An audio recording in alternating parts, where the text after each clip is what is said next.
Arrivederci and Velkommen to Conversations with the Voice of Reason. I'm your host, Benjamin Boyce, and today's conversants are Donovan Cleckley and Ritchie, alias Tulip, who's been on my show several times before.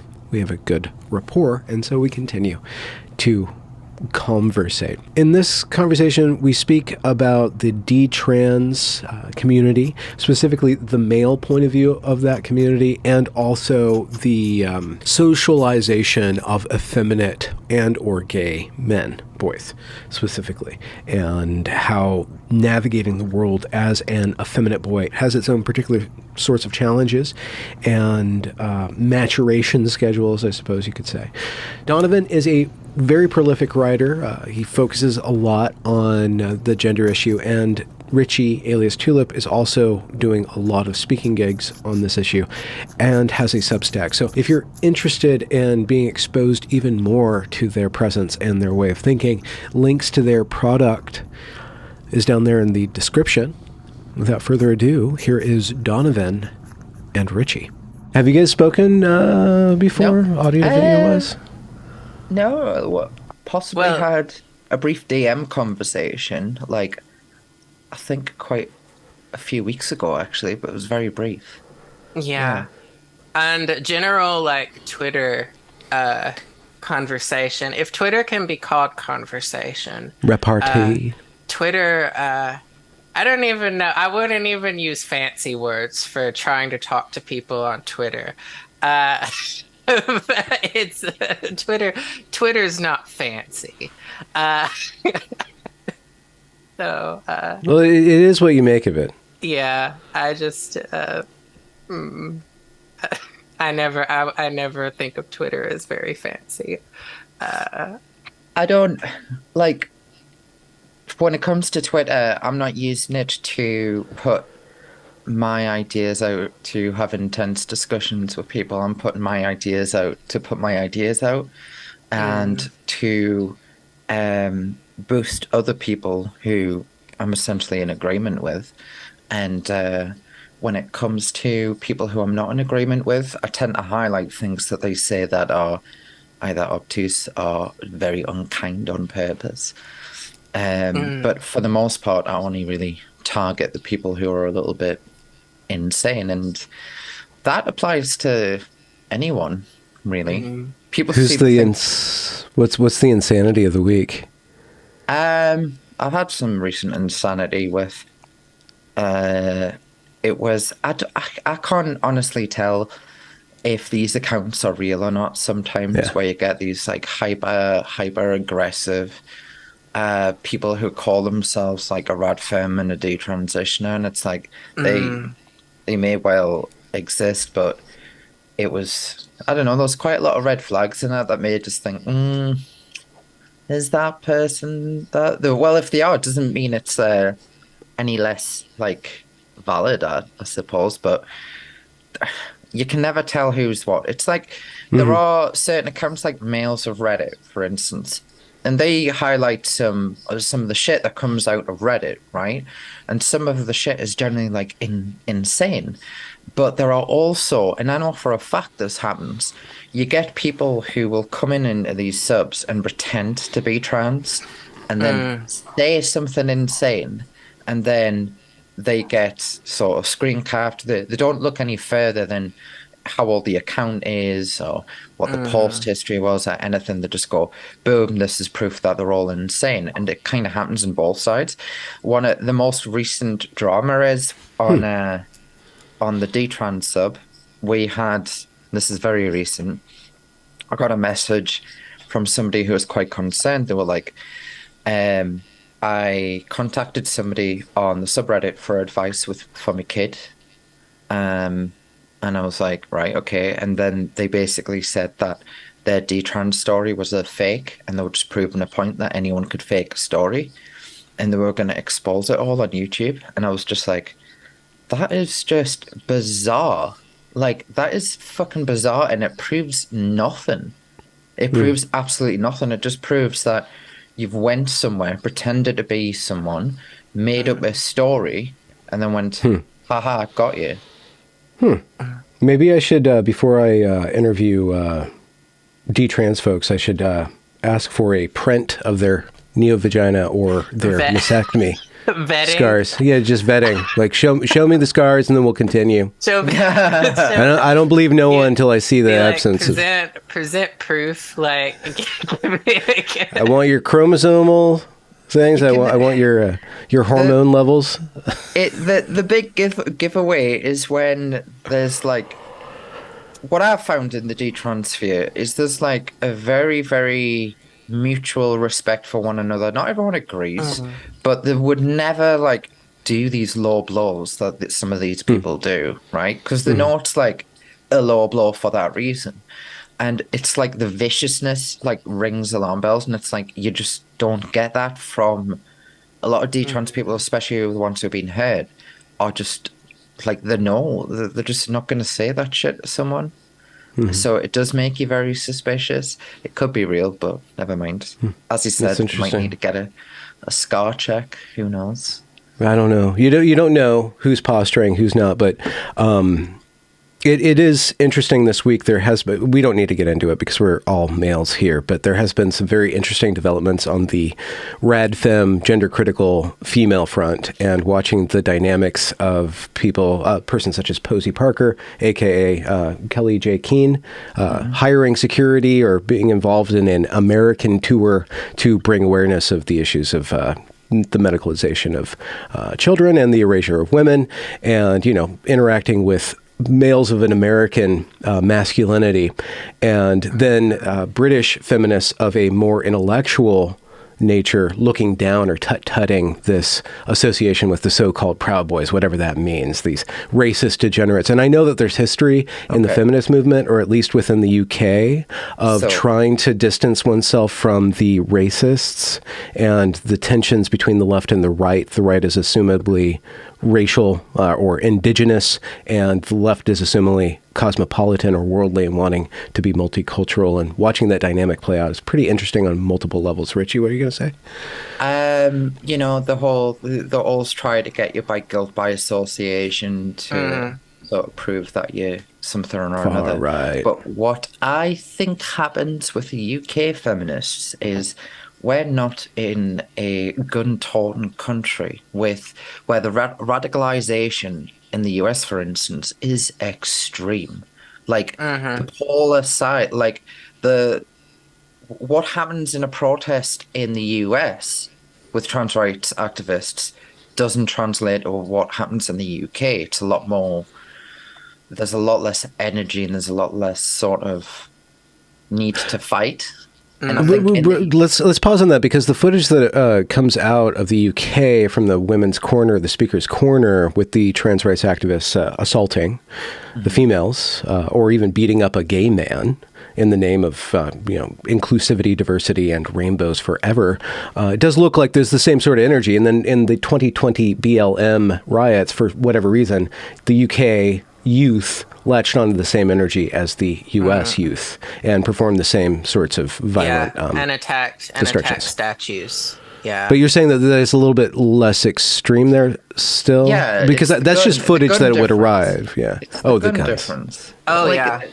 The prospect, like,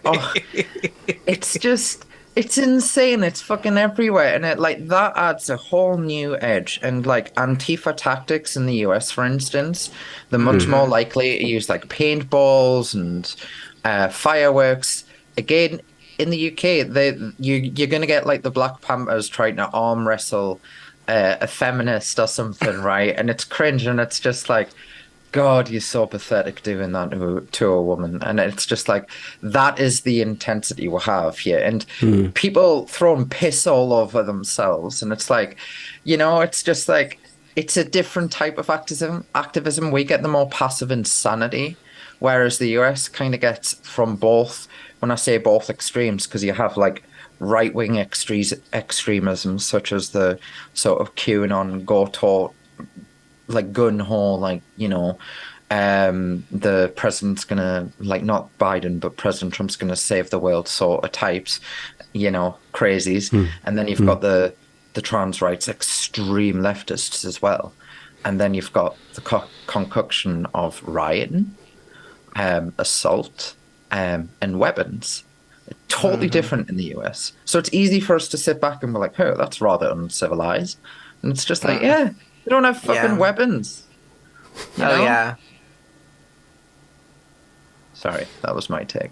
That's good. We were talking before you jumped on. We're talking about Donovan's heritage and Donovan's German heritage. There's something about Glock in there. I was wondering if one of your ancestors or Ken Donovan has created the Glock, because it sounds like the same name. Oh, so the last name Gluckler. No, No, not that maybe. I know of. I mean, You guys aren't gun-toting then in your neck of the woods. Yeah. not really. I wouldn't say. I mean, my father has he has a rifle and a handgun, but it's not something that he pulls out and is like, look at this guy, right? People do. One of the things that I think is interesting too, when you look at a lot of the UK feminists, and just as an aside, not to get up super involved in it.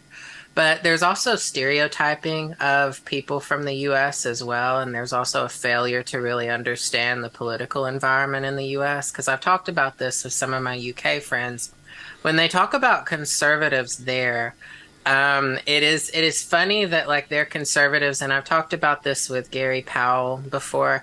Their conservatives are kind of like liberalish here.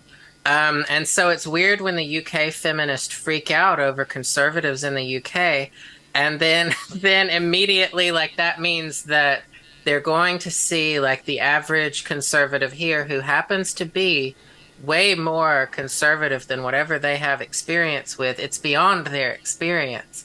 And so whenever they see conservative here, their first response is that is far right. Right, but the first response. But when you come from a state like Alabama, I encounter people who are conservative, and they may even not agree with something like gay marriage, but they do not want to, they don't want to take a gun and string me up in the town square, right? They don't want to hold a gun to my head. And I will say that, Ritchie does have a point with regard to the bringing guns to these events, because usually you do see the kind of pretty heightened violence at the events that happen in the US. And I mean, we see, Women's Place UK, when they did the event and the protesters banged on the outside of the doors. That's happened at some events, but when you see some of these events and you see that Antifa showed up and they've brought rifles, guns, they have on the t-shirts that say trans rights or else, and the guns that decorate them. It seems like it's different in terms of the extent to which the activists will go. In the UK, I mean, yeah, there are cases of assault. There were the protesters who, for example, took over the Emmeline Pankhurst statue, which the trans activists that crowded around her statue, which I thought was annoying as hell, them being oh yeah, this suffragette, she totally would think that we're just the bee's knees. And it's a bunch of dudes who are kind of smelly, who are taking over this Emmeline statue. And I'm like, but yeah, it's annoying. And a lot of the sniping and going back and forth on Twitter, I just get tired of it. I bring that up because it doesn't seem. I know there are tensions within the detrans community, just specifically around just the sex divide. There is tensions between the males and the females in that, and that's kind of There's a little bit, a little bit more rad femmy or a little bit more anger at men kind of things. Yeah, a little bit about that. And you guys know that. But it doesn't seem like you guys are unified front, like the feminists kind of assume that they're unified in some way. And Kelly J. Keane has openly stated over and over again she's not a feminist, but because she's doing the same work, it just seems like the detrans community isn't the same sort of movement in a political sense. Nor should it be. No, but it has the possibility of doing that because it is kind of an identity, and we've spoken about that before. It should be a stepping stone. That's all it should be. It's a tool to reintegrate into society. That's what it is. Because transition itself is a removal from oneself to a new society, a conceptual one that exists on the internet largely. It exists in your head, as do the threats, And it's funny how detransition, all of a sudden, I've went from being apparently at risk to, less at risk, right? Because of a mindset change. That seems a bit bizarre to me. Wait, say that again. Come again. The detransitions are less at risk? What do you mean? Well, I get proposed the idea that if I don't transition, I'll kill myself. Gender dysphoria is going to lead to me suicide. It's going to lead to a lot of other issues. And the reason I detransitioned was all because of transphobic society. If I'm out and about in the world, I'm at risk from being assaulted or attacked because of how transphobic it is. I might even get murdered. Who knows? But all of a sudden now, because I've now detransitioned, that's gone. I'm no longer at risk of assault. I'm no longer at risk of being murdered, apparently in the same way. This is what I'm saying. When you sit back and you look at it and you think, you're making a face, Benjamin. Well, no, I'm trying to track that, because what exactly is different about the transitioner and the detransitioner? I guess it's just fashion, right? You're just a little less, as a male, you're a little less feminine when you enter into detransition. I guess, is that what makes you more safe or less at risk of just being openly murdered in the street? I'm saying that the concept is suggesting that. The concept that I'm trans is saying that I'm more at risk when I'm otherwise than just being a detransitioner, despite presenting rather, as the activists would say, rather gender fluid, whatever the fuck that means. Mm-hmm. You know what I mean? And it's like... Mm-hmm. I don't know. I think what I was trying to say, without butchering it too much, was that detransition should be anything. It's a temporary identity as you're leaving identity politics itself, but it should not become your life. It should not become your everything. Mm-hmm. Same with trans. Yeah. Well, I think presumably most trans people who are transition for certain reasons and don't get political, it's not really an identity. It's just, we did this. Yeah, I did this. I live my life. Yeah. This might be a good venue to bring up this kind of maybe embarrassing experience that I had, or maybe disparaging on my character if I were to share it on the internet, which I'm going to do anyway. I went shopping a few weeks ago, early on Sunday morning before the crowds come in, get up early, go in, get my groceries, go out. And my checkout experience was really interesting because there was a trans woman there, very obviously a trans woman, and this young woman, which was obviously just a young woman, probably 23. And I had to wrestle with the cognitive dissonance between the trans woman and the woman, and they were both very, very nice. The trans woman was very talkative and wanting to talk to me, and I had to overcome what I experienced as trepidation and I didn't know if that was because it was a visceral thing, like transphobia, whatever that means, or if it was the amount of time that I've spent kind of on high alert from certain quarters on the internet has predisposed me to think that, oh, here's a radical person. When I know I have trans friends who are not radical people at all, but I had to overcome that kind of discomfort with, okay, this is a male who's presenting as a female, and there's this really dissonance in the body and in the voice, but just a wonderful person. By the time that the shopping was done, I kind of relaxed. I understood that this person is just a person just doing their thing. But it was just seeing that young woman there the whole time. It's like, okay, this is a female and this is a male with female addenda to it, and like, how do I? And my body is just having two very different reactions to these two different beings. It was just a really weird experience. So sorry if I exposed some transphobia that I had. You transphobe, Benjamin. You absolute transphobe. That is actually a kind of experience that I get from clients that I work with, and that I'll have like parents of some of the kids that I've tutored or taught.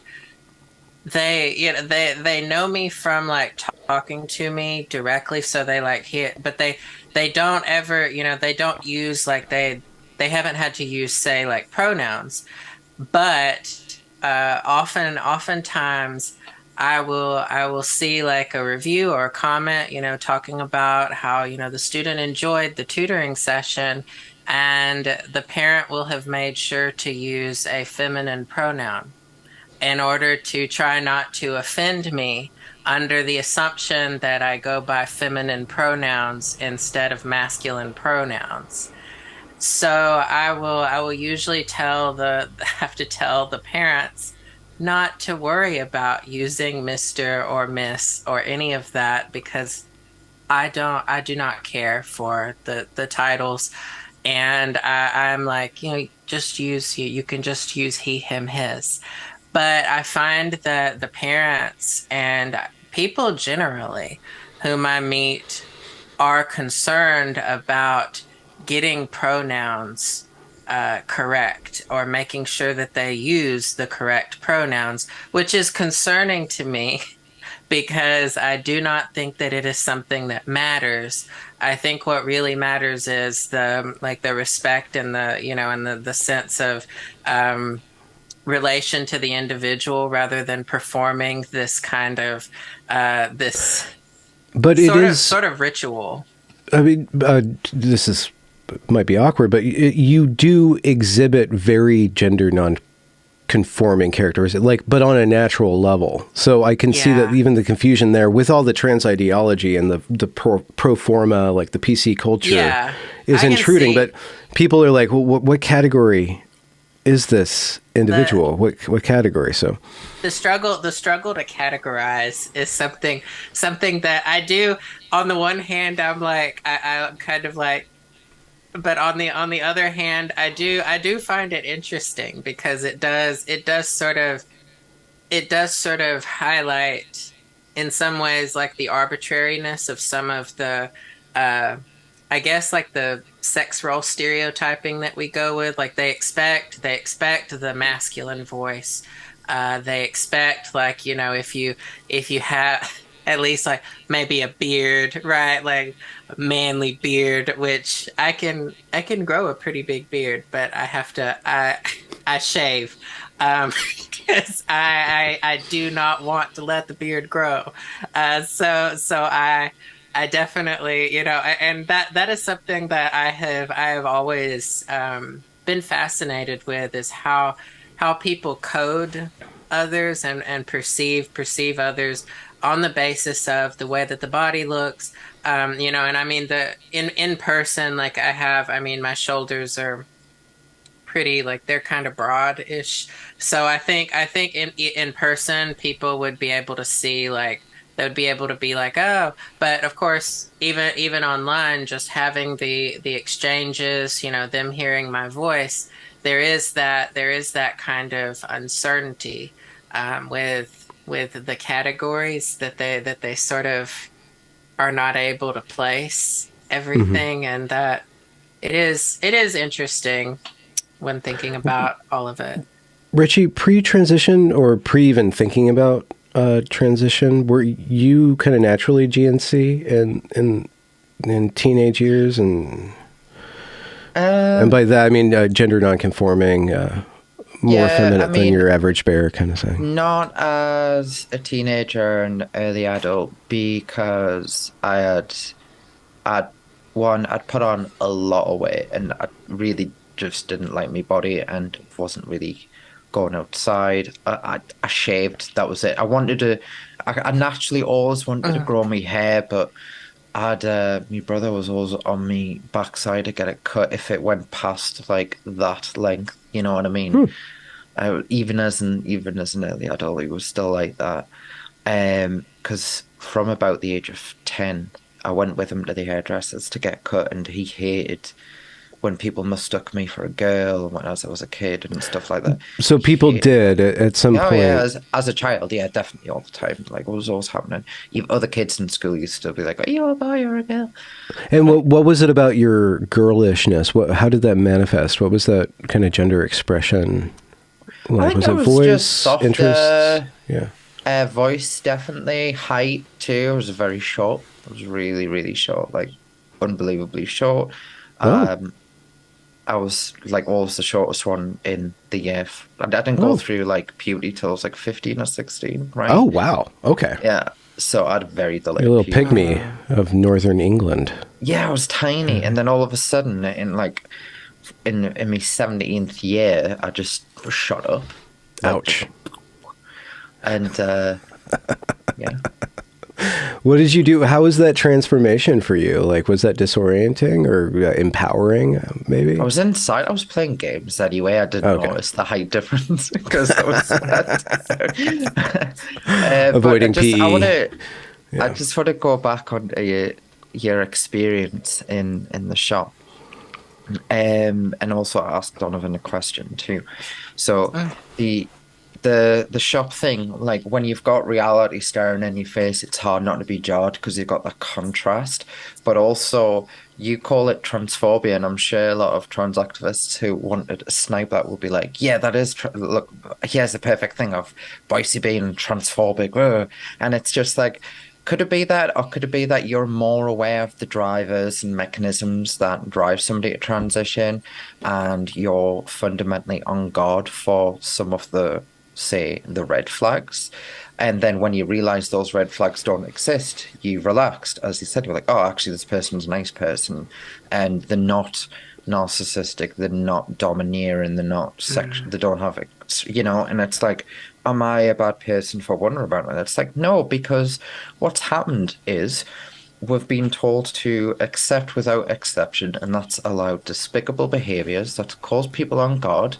And it's just like, well, of course, people are going to have a visceral reaction and a very sort of alarmist reaction when they see trans people, when they've had this hyperbole fed down the neck and they've seen these really bad examples, but they can't say anything about it. And now what's happening is it's flipped.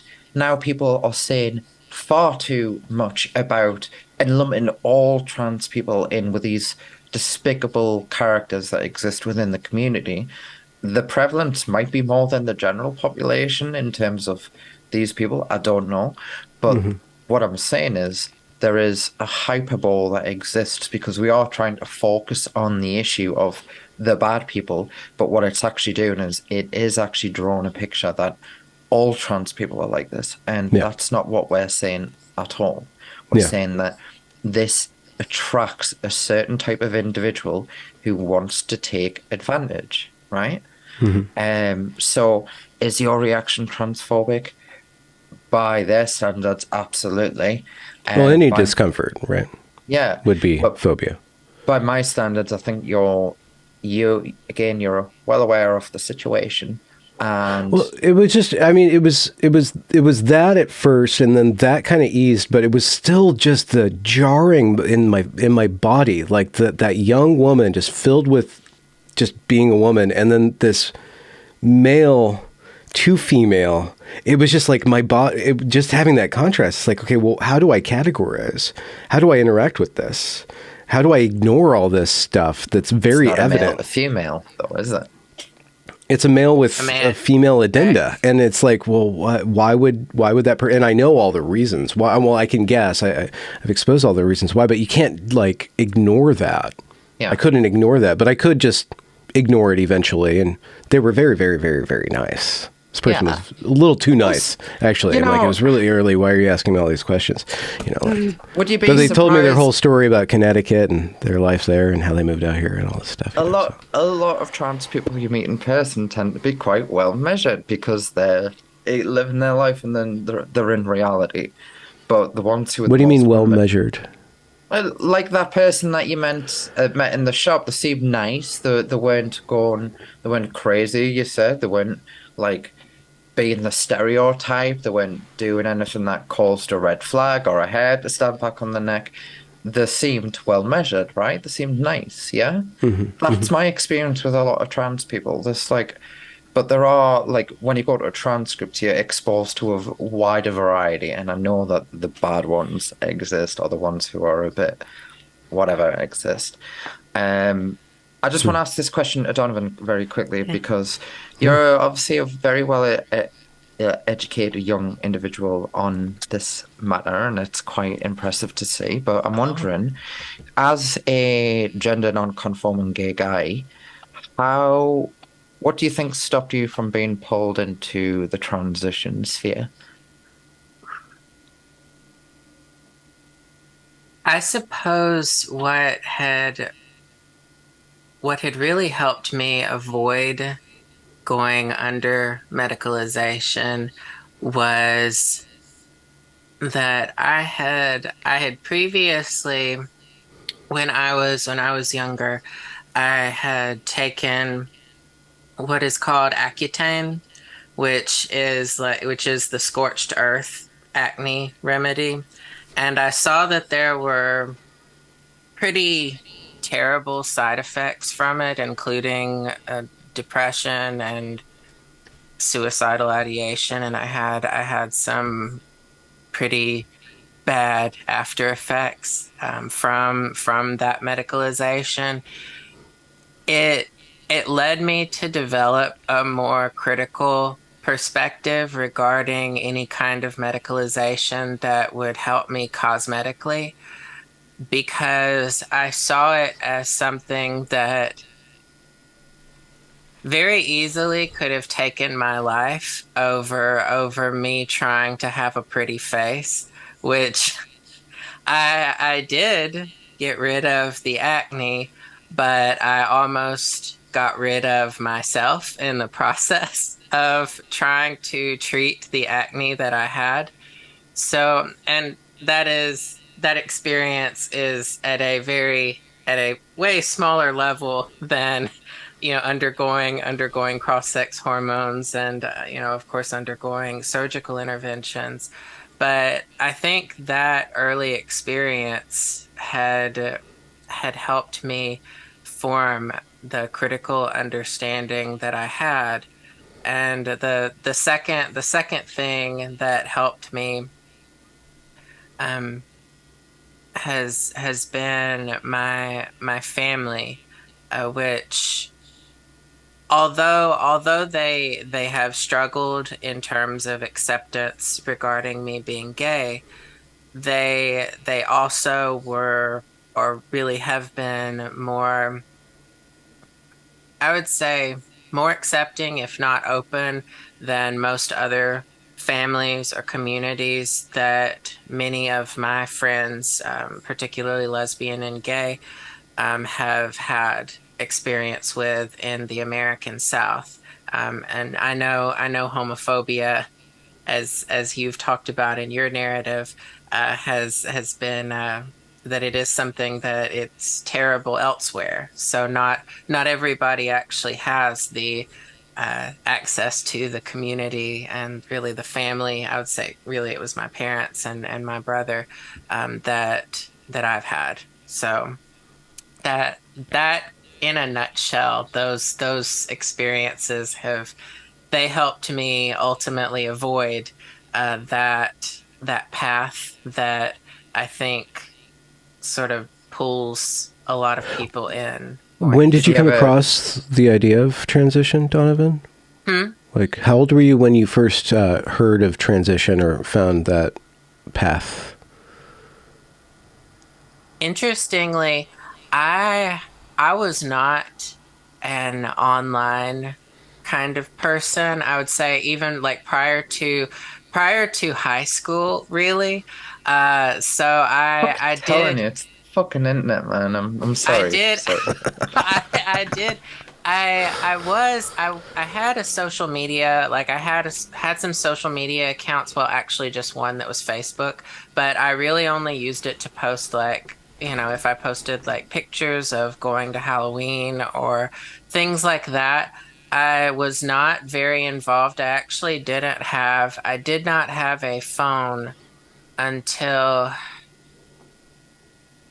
think like ninth grade, almost like 10th grade. And that was when I actually did get like a Hmm. cell phone. And it was one of like one of the old iPhones. And before that, I just had an iPhone that really, it wasn't actually hooked up to like any kind of text or call or anything like that. It was just like you could listen to music on it. So it was basically like almost an stripped down iPod.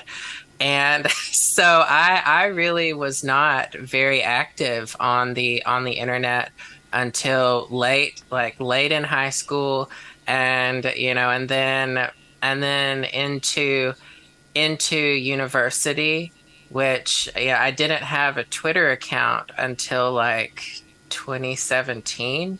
So so that also, I agree with Ritchie that me being away from the internet had at least some influence, if not a great influence on me not being as involved in a lot of the online activities. I never liked being involved in like online chat rooms or anything like that. Why not? I I just despised it. I also encountered like I would say my first experiences were encountering really creepy people that I did not trust. And then I was like, nope. And so that was what put me away from internet chat rooms. And then I never liked Reddit. I will go on record to say that I never have liked Reddit. I would log in to look at things with trepidation.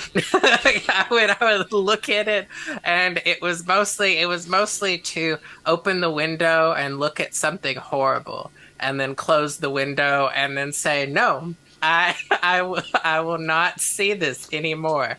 So that was my internet experience, was very limited. And I think about how I have been amazed when I've seen like adults allow their, like, I don't know, kids that are in fourth, fifth, and sixth grade to have cell phones with like access to the internet. And I didn't have that until I was almost like into high school, which I'm glad.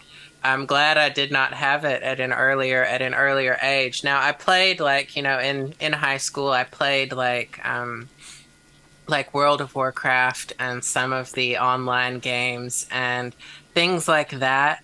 But the access that children and young people have now to so much online is really insane.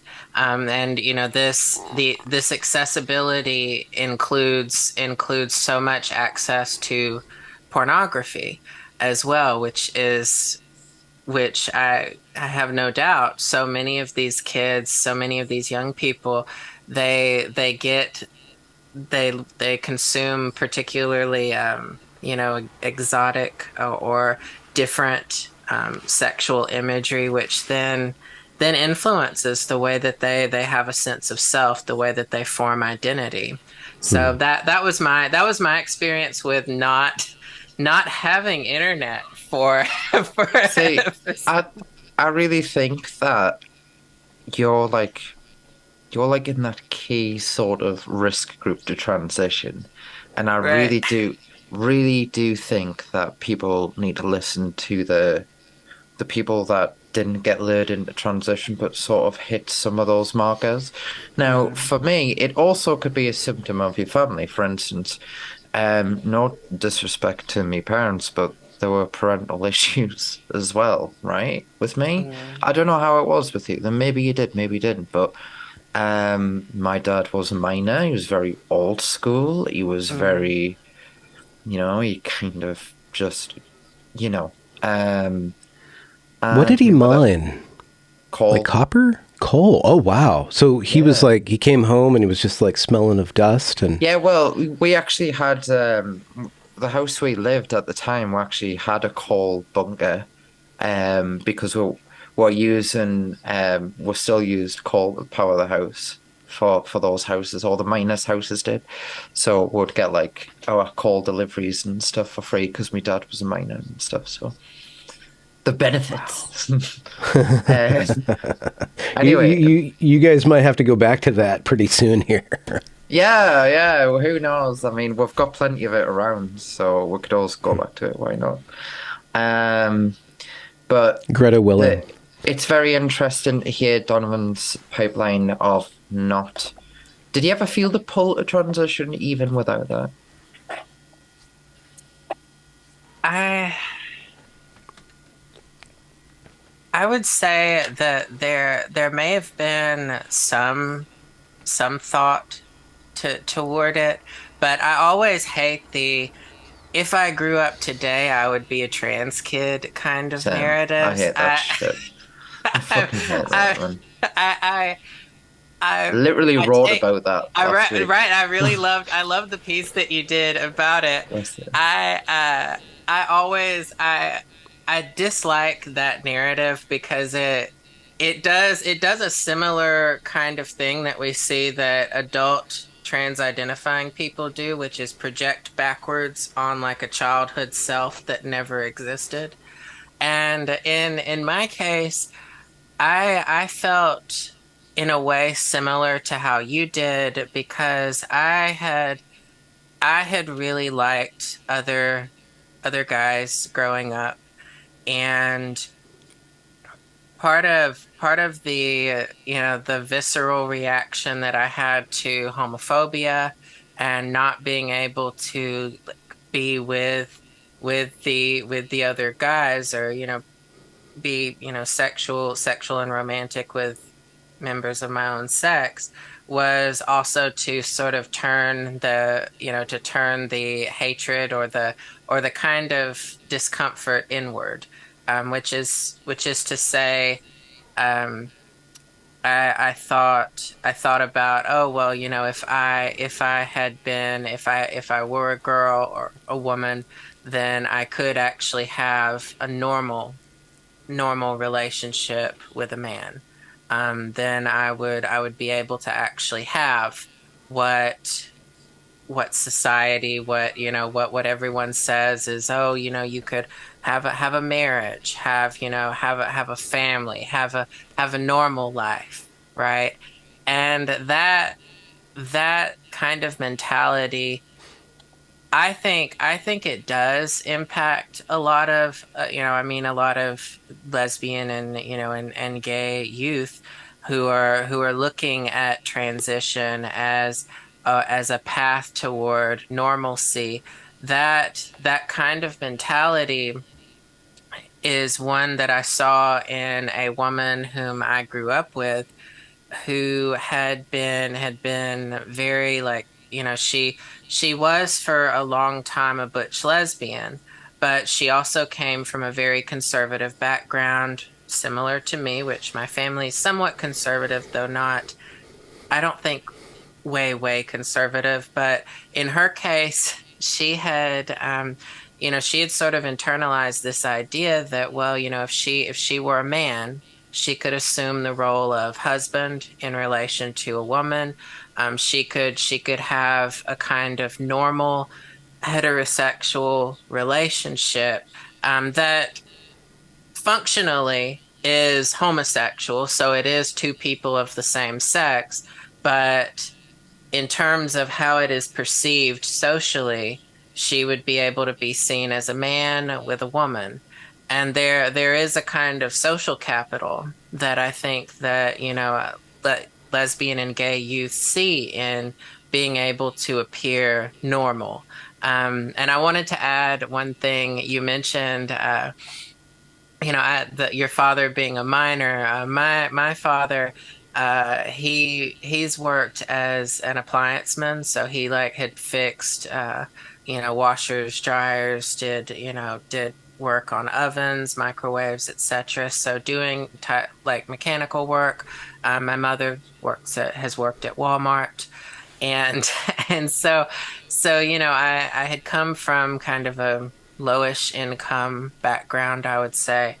And in my father's case, I think what made him have a different kind of disposition toward me, and being, and not being masculine, was he grew up in a household with a single, like, which, I mean, technically, like, my grandmother did live with her husband, but she basically was the breadwinner in terms of who was making the money, and she actually essentially ran their household, did all the finances, and and all that. So he came from a background where he had, like, a strong mother figure. The father wasn't so much. Not to say that, my grandfather, rest his soul, he's dead, and so is my grandmother. She died when I was in seventh grade. But because of how he grew up, he was more open, I think, to the having a son who didn't assume a kind of masculine, like uber, like uber masculine, like, dominating and being all in the house, controlling everything. And in my case, I was fortunate for that, though of course my parents, they still have had some difficulty, as I think many parents do. If people are honest with themselves, many parents do have difficulties, kind of reconciling if they've expected their child to be heterosexual, and I think most parents do. They have good reason to, right?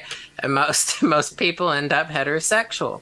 So it is not that there's this, oh, it's completely not reasonable for them to expect, that their kid would want to grow up and be heterosexual. But part of that is sort of, it's kind of opening it up to where there isn't this kind of terror at discovering that your child is homosexual, and instead thinking of your child as, oh, well, this is fine. The kid's gonna grow up. So yeah, I really related. I related very much to your experience when you talked about, like, the kind of idealizing of being able to become heterosexual, even if, I think people have held on to the idea that, oh, so, like, all lesbians and gay men, when we talk about, they just want to convert to heterosexual in terms of changing the object of what they're attracted to. So in that case, altering to heterosexuality. But few have actually considered that there's the other form of conversion, which is altering your body in order to try to become, in a weird perceptive sense, heterosexual. And that is what people have failed to consider as, like, the other dynamic of conversion. Can I ask a question, Donovan, of you about how you channeled the rumination about living a normal life? Because it seems like you were able to not get swallowed by that, or you were able to put that somehow in its place, or else channel it into an intellectual pursuit or something like that to deflect from just becoming obsessed with transition.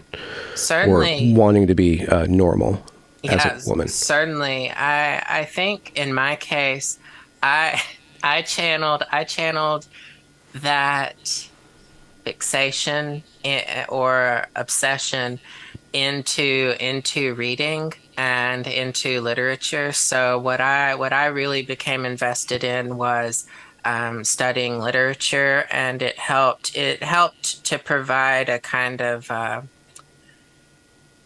worlds away from this world.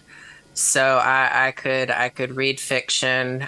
When I was younger. So I'd say when I was in seventh and eighth grade, and even maybe younger than that. I read Edgar Allan Poe and Jane Austen. Those were two writers whom I really loved.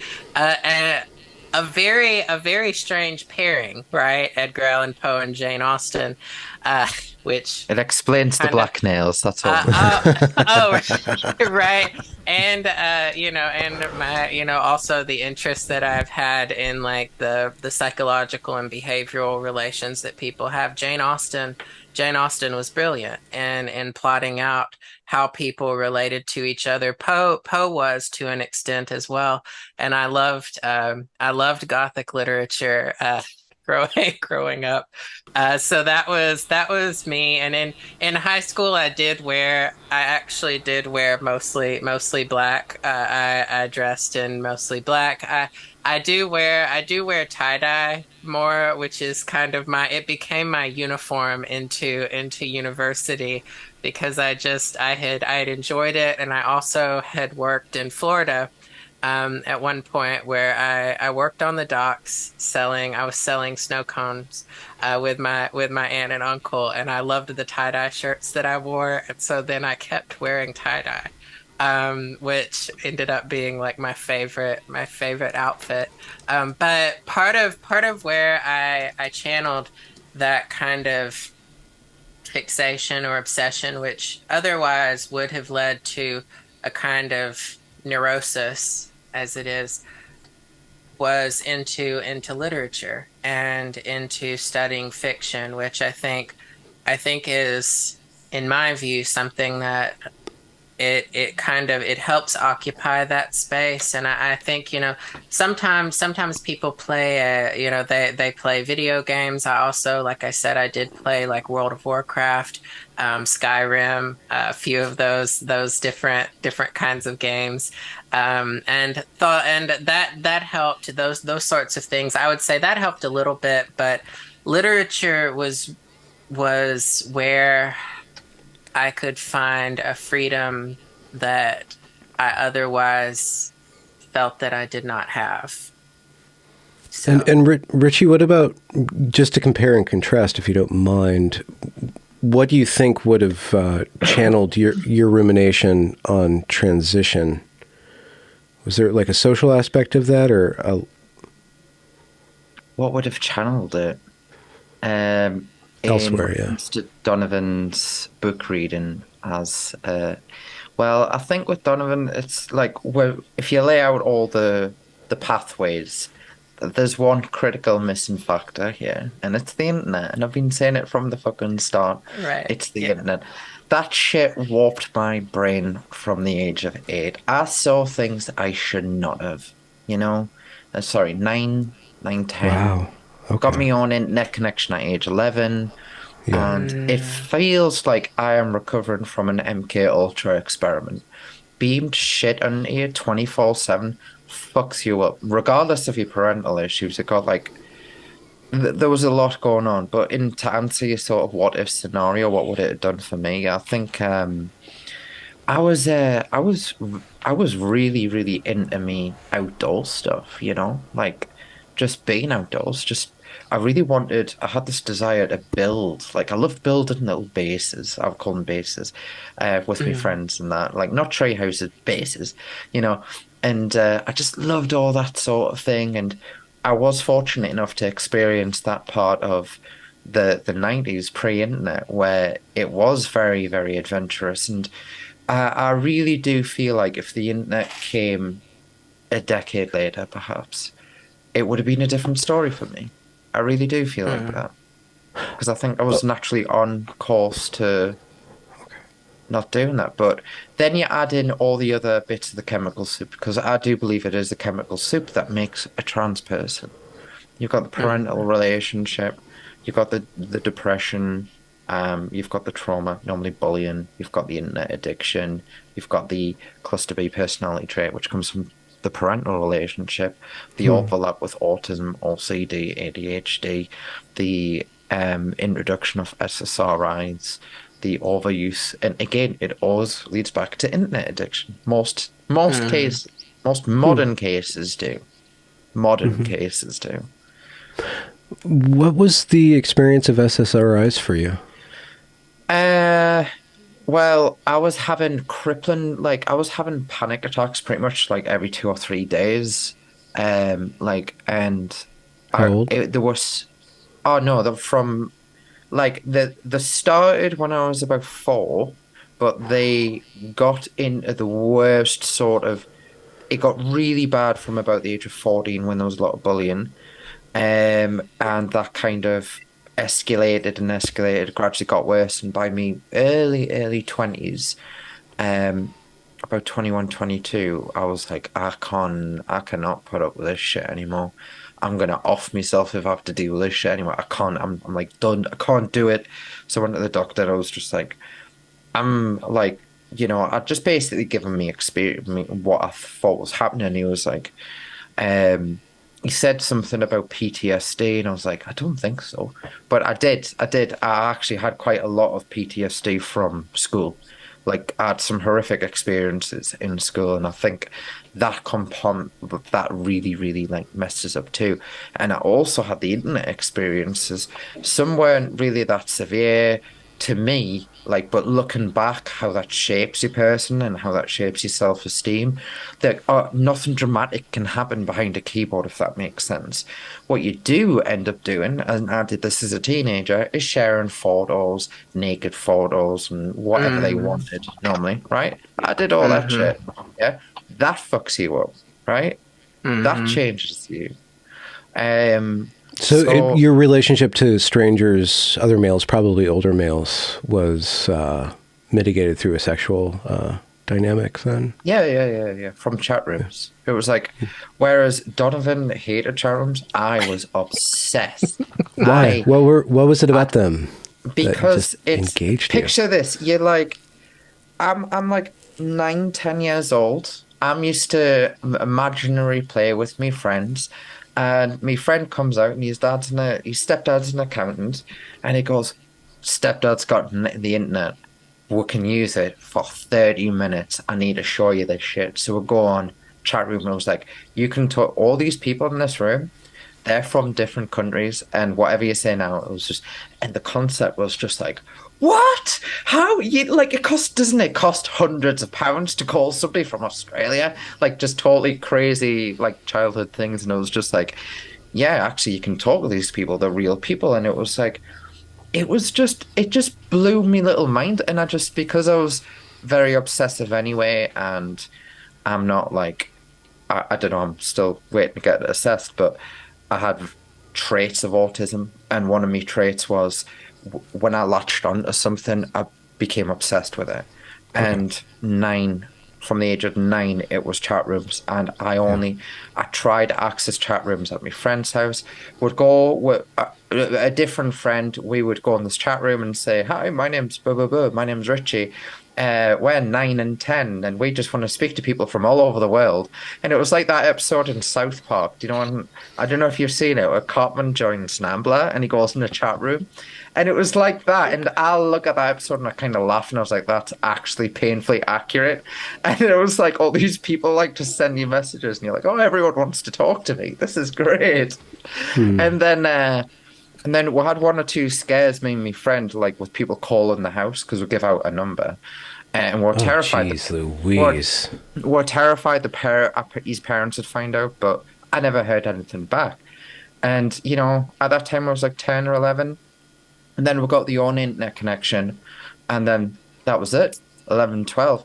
But the only saving grace I had for 11, 12, 13, which was again back in the 90s, is the internet connection was so shit and webcams were so bad that risk just wasn't there initially.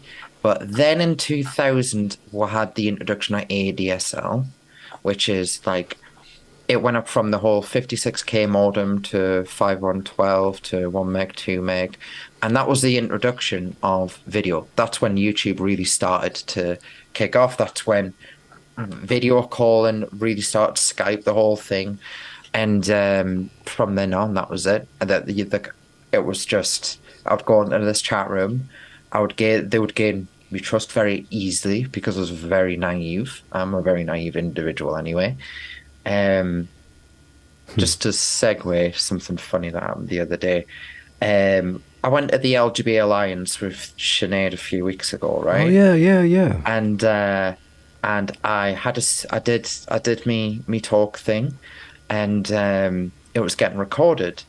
And I was saying to Sinead on the phone the other day, I was like, God, I'm so nervous for this video, like because they're gonna release it and stuff like of the talk, and I'm seeing it. And she was like, "It's great, man. What you're on about? I saw it. I saw it. It's fine." I was like, "How come you saw the video?" She was like, "I was there with you." And it was just like, do you know what I mean? It's like those little like I'm too like I'm not making the dots that are fairly obvious, and I'm a very literal person. And and people just gained me trust easily. So I would do whatever they asked generally, which was show them. It was normally pauses of pictures because it wasn't good enough for video calls. When we did have video calls, it was like 2 FPS. So it'd be like, you know what I mean? It was like that. So again, my saving grace at that age was that I had a bad internet connection. So the worst things that couldn't happen didn't. But when I got to 14, 15, it got worse because things got better and I was more aware of it. And I just completely gave myself away online to these guys because I was craving for that attention. And I didn't know what I was doing because I assumed it was fine because I was like consenting essentially. Um, yeah, Wow. but the internet's a fucking like it's not everyone's experience, obviously, but Yeah. people who didn't experience any sort of like direct grooming have like so the cohort of detransitioners on the male group, for instance, the 25-year-olds, they had the 4chan pipeline where they would give like lots of their pictures when they were underage from 4chan and stuff. Um, yeah. I have two questions, but I'm gonna jump to this one. So you wrote a article recently that's critical of if I grew up today I'd be trans, but you also are expressing that if I grew up today I'd be even more trans with the internet, right? No, You're still expressing the same sort of like no. rewriting of history or just projecting of history on, you can see that the internet would have affected you even more. And so I'm just wondering, what are you critical about When did I say the internet would have made it worse? you were just expressing I was talking about my that. actual experiences of the Yeah, internet. yeah, I yeah. I wasn't know. saying, No, I don't mean this accusatorily. I just see that there's a tension there are you where fighting us, Voice? I'm not fighting you, but I want to get to the I'm on narrative. testosterone now. No, be careful. Oh wow. Okay. Well, we can do a little kill stream if you want, but before we get, I want to know what your criticism is of the "if I grew up today I'd be trans" thing. It's so the what got levied to me is people say this as a shield so detransitioners don't have to face the criticism of gender ideology as because this comes from like the gender critical camp mainly, and this is what their argument is for it, saying if we say this, we get the flack, not you, and it's like sort of that holier than thou sort of. I'll put myself on the cross on your behalf so you don't have to get harmed because you're already harmed. But what it actually does is it does center on the individual in this imaginary situation. Like again, if you take Donovan's situation and add the internet in, that would have been a different fucking story. I personally feel, but that's because he had the vectors there already, right? You had the homophobia, you had the sort of gender non-conformity, the well, I would say you had quite a like it didn't it sounds like you've got like a loving family in that, but they were still sort of conservative, and that seems to be a pipeline for a lot of trans people as well. They didn't come from like very rarely do they come from like ultra left people. But in Well, we'll terms see of about that in about 10 years. So. yeah. Yeah, I know. But in terms of the whole sort of critique, would it be worse? No, I don't know what it would be like if I was 5, 10 years old now, I'd be a totally different person, and I accept that the criticism does work both ways. However, the vectors, given if everything was the same but 20 years, like all the ingredients, it probably would have transitioned because I was a very effeminate kid, like very young on. I was very, very. I wanted to be a ballerina. I wanted to play with kitchen stuff. I wanted to role play teachers and that because they were all the positive female role models I had. And from an early age, I guess I made the link, not like sitting thinking it out, but made the link that as many young gay kids do. And it was just like, well, women attract men, and that's kind of what I'm more drawn to. So I kind of want to go there. It's not like that forefront in logic, but there is a certain motivation behind it.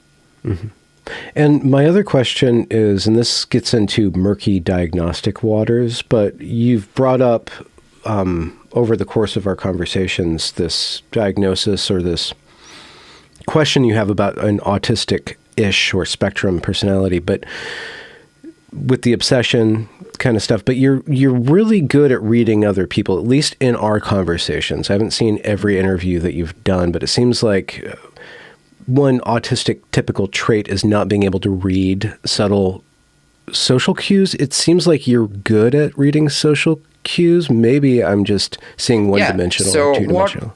What happens with... and you are older, so I'm sure you've grown into kind of naturally reading people better. What happens when you're in your 20s and you're in your 30s for a lot of autistic people is they go through this grueling process of fucking up like I did in social situations, right?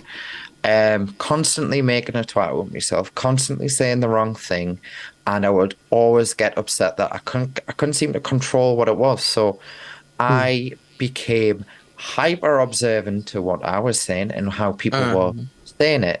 And I also learned the concepts of like active listening and stuff, which helped me a lot because I used to just interrupt people all the time. I still do. I still interrupt people, and it's murder, and I hate it when I do it. But it's like that concept of, am I listening to this person or am I waiting for them to speak? That helped me tremendously. So now I'm like hyper focused in what people are saying. Like, I'm scared to ignore you is how hyper focused I am. Is that stressful? Yeah, it is. Or is it become more natural or less stressful over time? Yeah. But every social interaction, whether it's online or it's in person, has a debt that I have to pay, and that can come in the form of hours or days, and I just need to recharge. It's just, and I think it might be because I am like intently watching myself and trying to watch that the person's not going bored or they're not looking at us funny. Because again, one of my biggest problems is I would talk and talk and talk and talk and talk, and then talk and talk and talk, and you couldn't shut us up. You're like, so I learned to cut myself off very, very early on. And I think that's where I get that inherent "I'm sorry for rambling" thing coming in, because it's me, like, trying to guard myself because I know what I'm doing. See, I'm doing it now. Sorry for rambling. Okay.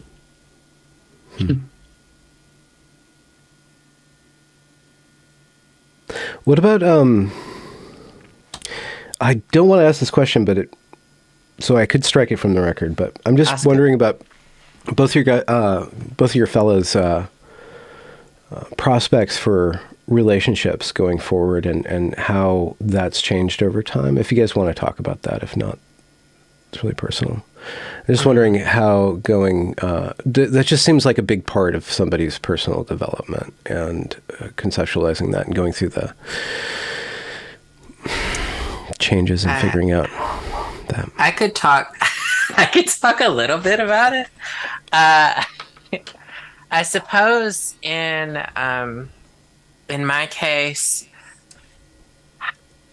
I've gotten to where I would be open to a relationship, but I also just do a lot of work on my writing and a lot of research. So it is difficult because I give myself to the work that I do instead of to like wanting to cultivate a nice man like in the Jane Austen books. Nice man who comes over, courts me, um or or takes me out for a nice drink or whatnot. I've not given an extreme amount of thought to any kind of long-term relationship with a man. And of course, also he would have to be able to handle the criticism I do of, of transgenderism, of surrogacy, of, prostitution, pornography, etc. So there are a lot of men who I do not think would be with that, or would be able at least be able to handle the criticisms of trans part, because that ends up scaring away quite a quite a good few men. So your dating pool would naturally be kind of homosexual males to begin with, but which probably includes at this point in history a lot of leftist thought or wokish assumptions, and Oh yeah. so Oh it's yeah, a lot limited of through that. actually a lot of the gay men whom I have met have bought into, yeah, most of, like, when it comes to, say, like gender affirming care, they entirely buy into that well, if a boy is not masculine, that he should definitely be placed on puberty blockers, and that process is quote unquote life saving, as a key aspect of gender affirming care. So most of the gay men whom I have met have been completely in favor of it. Apart from there being enclaves of gay men who are more critical of what has been going on, but the vast majority of, and it includes lesbians as well. There are many lesbians who would otherwise have good reason to give transgenderism a second look, who instead their response is, "Wow, how great!" And so they could, and but it is really interesting how, lesbians and gay men have accepted this a lot of this orthodoxy. Part of it, or at least a big part of it, has been how the narrative of trans rights has been framed as a natural extension of gay rights. So going from the giving, or granting rather, the fighting for marriage equality, from the state, to oh, well, so the social and medical transitioning of children just happens to be this extension, but nobody will explain how it moved from, well, we're just recognizing these homosexual unions as being the same as heterosexual unions, to, oh, so now we're socially and medically transitioning children and young people, who are gender non-conforming. So there's been this leap, and we've been told, oh, well, trans rights are just the natural extension of gay rights, when that narrative itself should be questioned more than it has been. It has been assumed as if it just popped out of nowhere, and this has gone on naturally. I But think most people who aren't vest don't have a personal investment in it, just assume it's altruistic, the movement itself. mm, And they can't comprehend why anyone, because it gets, as you said, it gets marketed as an extension of the gay rights movement. They can't understand why anyone would be against it, because in their mind it's been against the gay right movement itself. So it's like, without looking into it, it's like, well, of course, why would you not support this? Well, what's wrong with you? But if they don't have a family member or whatever, or a friend or whoever, they're not going to look into it. Why would they? They've got their own stuff to handle, and that's most people's attitude, and they will accept the surface value report of transphobia killing trans people, that trans people are getting murdered en masse. So there's like this huge, all the lies that they tell, the propaganda that comes out. Um, but to answer, Trans genocide, right? Trans uh, genocide. I am, fuck me, like honestly, like trans genocide for real, like. What's I saw. ironic, what's funny about that is, well, not that genocide's funny, is for a genocide to count, it has to be an ethnic group or a religious group, right? So they say they're a religious group, fine, I'll accept that concession. But also, no genocide in history has ever had the people doing the genocide and the people being genocided the same individual. It's never happened. We're genociding ourselves. That's essentially what we're facing here is a Jonestown massacre. That's what they want. They want people to give themselves for the cause. Because everyone's so transphobic, they want people to literally lay down their lives if they've promised and reassured parents for years that they will certainly die if they don't get what they want. And they want this to come true. And they want people to kill themselves en masse so they can see, I told you there's this trans genocide. But it'll not happen because a lot of them are narcissistic and won't kill themselves. So. So I wanted to add one thing, the cult-like element. There was a really fascinating work. It came out a couple of years ago. It was from Robert J. Lifton. It's called Losing Reality on Cults, Cultism, and the Mindset of Political and Religious Zealotry. And he also wrote, oh, and look at me, since I've rearranged my office, I know where this book is, right? He also wrote, and there's another book that I wanted to mention, but I was trying to find it. I have tons of boxes over here.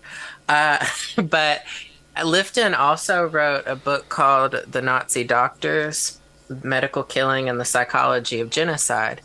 And he talks about really in detail the profiles of various Nazi doctors, their beliefs around medicalization, the beliefs, some of them beginning as people who actually like helped in the medicalization of Jewish people, like helped in the treatment of Jewish people in a presumably like caring capacity, and then converting to this kind of extreme cruelty that they exhibited under the Nazi regime. So it is, and then Lifton and Losing Reality. I think Ritchie has an important point on the kind of like Jonestown sort of mentality of encouraging people to believe that they're going to die, telling people you're going to die. And people are, it does actually have the effect. I mean, suicide does occur as it can actually be contagious. You Weather can, effect? well, it has, oh, what? The weather effect, isn't it? Oh, is it? Is that what it's called? I Oh, know best practices for avoiding suicide, and Sasha Ayad has spoken about this, is that you don't glorify suicide. You Yeah. don't oh, glorify it, you're yeah. not promoting it. The weather effect. Media reporting of suicides by celebrities and well-known figures leads to an increase in suicide deaths in the general population. What you do typically want to avoid, and we see this repeatedly in guidelines around reporting on suicide, is do not do not make statements attributing it to certain things. Do not say this group is more likely. Don't be asserting that, well, oh, we know that this group is going to die by suicide if they're not given X, Y, Z. All of that reporting, which has, by the way, become commonplace, that kind of reporting has actually become commonplace on the trans issue, those tactics have, for the longest time, they've been described as things you do not do when you report on suicide. So yeah, it also it has the function of this kind of like, it has a cult-like function. In Janice G. Raymond's 2021 book, Doublethink: A Feminist Challenge to Transgenderism, she talks about the use of suicide and the specter of suicide as like a hammer to beat like it beats these kinds of like say like all this propaganda into truths that are then like fed to people. So, you're able to use it as a hammer to attack your opposition. You're able to use it as a weapon. And the weaponization of suicide itself constitutes a kind of abuse. Typically involving the manipulation of another person. There is not this, there's not an altruistic way of using suicide to control the behaviors of a mass of people. It always has a kind of a negative sort of function that we see at the macro level, which then controls like micro level interactions that we see throughout society. So yeah, it is a I think it is one of like the big centerpieces to the activism that it has really utilized as a way of advancing itself. There's another book, really, because I mentioned books. I got one recently that I've really enjoyed. It's called Random Violence: How We Talk About New Crimes and New Victims by Joel Best. It came out, so this is from 1999, so it is a bit old, but he talks about the way in which we we hear about violent crimes, we hear them reported, influences our understanding of like reality around us. So, for example, if you have activists telling you that there's a trans genocide, quote unquote, trans people are dying in extreme numbers, and you're being told this, and notice that they like to give you percentages, which Best has another book that's on, he has a book on statistics and the use of statistics to trick people. And one of his points is when you see people giving you percentages and not telling you the actual numbers, that should be a red flag, because one of the things is when you actually look at the numbers. So if you go from, say, like one person to two people who have died, you can use an extremely inflated percentage there. You can actually say, well, we increased by the whole amount that we had this last time, right? So you can claim like a 200% increase in violent crime. Well, you find out that it changed from one person to two people. And then you're like, "Oh, wow. So it was one and now it's two." So you see that when you see the percentages used in a lot of the reporting, you see these extremely high percentages. And then when you actually look at the numbers that they're using, you find out that it's 10, between 10 and 20, sometimes between 20 and 30. So you find out that there are these lower numbers, and then they also have a strategy where they group homicides in South America, so particularly males, largely homosexual, largely men of color, who are involved in prostitution, with all of their statistics, and say, okay, well, we have this trans genocide going on, and they do not actually assess, okay, so these males who are killed, they happen to be in poverty, they happen to be, ra- racially marginalized men, in these countries. They also happen to be, which the poverty I think is especially significant. And then, of course, they're in prostitution, which is extremely violent, and they're being killed. Then the activists also don't tell you about crimes. They record the deaths of these trans identified people, and they don't actually tell you, okay, so this person was actually killed in domestic violence. So that would actually not track as a hate crime. if the person died in a domestic violence incident, or say it was a dispute over money, um, yes, that death is terrible, but should that death be classified as transphobia? Should that death be classified as anti-trans hate? No, it should not be. And Uh, yet we are actually seeing that exact thing going on in the recording of you see that deaths. on the? Are you talking about the Tito Lives Matter website where? Yeah. And you read every exit, it's like this is due to long waiting times, and it's just like Hmm. they just freely Hmm. attach this narrative on top. Hmm. Oh, we've lost a Boise. No, I just There he have to is. Oh no. Right. So I technical wanna difficulties. answer Boyce's original question because he asked us both about dating. Oh yeah. Well, I would say first of all, for me. Even being on a little bit of testosterone, I have felt a little bit libido come back. And I'll tell you what, my biggest fear with starting testosterone was the sexuality change that some people experience on hormones. And this is something feminists don't like to talk about. Because this happens to a lot of people who used to consider themselves lesbians. They take testosterone and they find themselves attracted to men, right? And the inverse can also happen with trans males. So for me, when as I've been tapering off my estrogen, I've been like, shit, what happens if this changes me and I'm finding myself like attracted to women? Wouldn't that not just kind of shit all over everything? But I'm pleased to report that's not happening whatsoever. I'm still gay as fuck. So there you go. Um, yeah, but no. I'm not. I'm kind of like, yeah. I've got a lot going on, but I wouldn't say no. But I'm not going to go out looking for it, if that makes sense. But if somebody came my way, I wouldn't be like no. Do you know what I mean? Um, but I suppose like Donovan, a lot of my time's taken up doing work and then the activism stuff and then me writing behind that. Because a lot of people forget that I actually do have a job as well.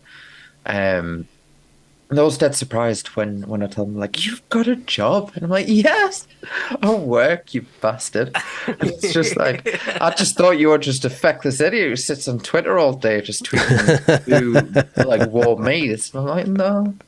And I love it when you get abused like this little shit has never worked a day in their life, and now they want to sue the NHS. And I'm just like, I've actually been working since probably longer than most people have had a Twitter account for. But anyway, yeah. Sorry, I do digress. I no, I was just thinking about the aspect of celibacy, or just kind of accepting the prospects are few and far between, and making peace with that, and then also kind of living a monkish life. And I don't mean that derogatorily, but just really kind of Yeah. being solitary, and that has a very that causes people to develop in a certain way.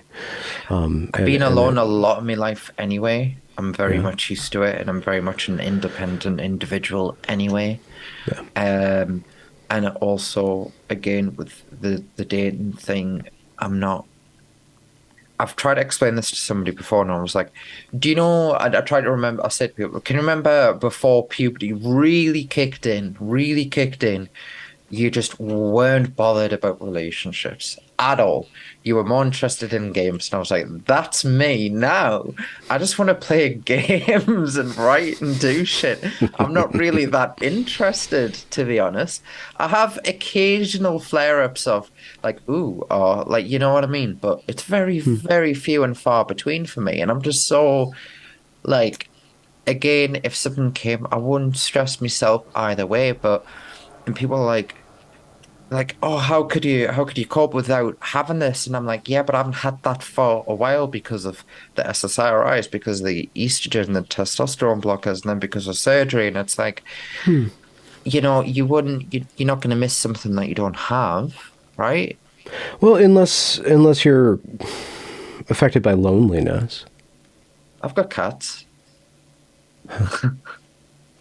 No, no, I seriously. too have cats. I Oh, you got cats. I too. love cats. How many cats you got? Oh, I have. Oh my gosh. Oh my God, you Um, counting? so I have my Siamese cat. Um, I have like six. Six? They're also like family cats because my parents. So my parents and we have I stay with them and help them with things. So we have our like Right. family cats, and then we have like um four dogs. So we have a bunch of sweet fur babies Oh. around the house. So Do you guys have I a have farm too? uh Are there like outside no animals, like goats or a no horse, uh mule? no, we don't have a sweet farm. Though we have grown vegetables, but my mom would not accept a farm. She's just like, she's like, we can barely do the vegetable garden because we will grow them and then we'll be like the eggplants, by the way, which I really love an eggplant parmigiana.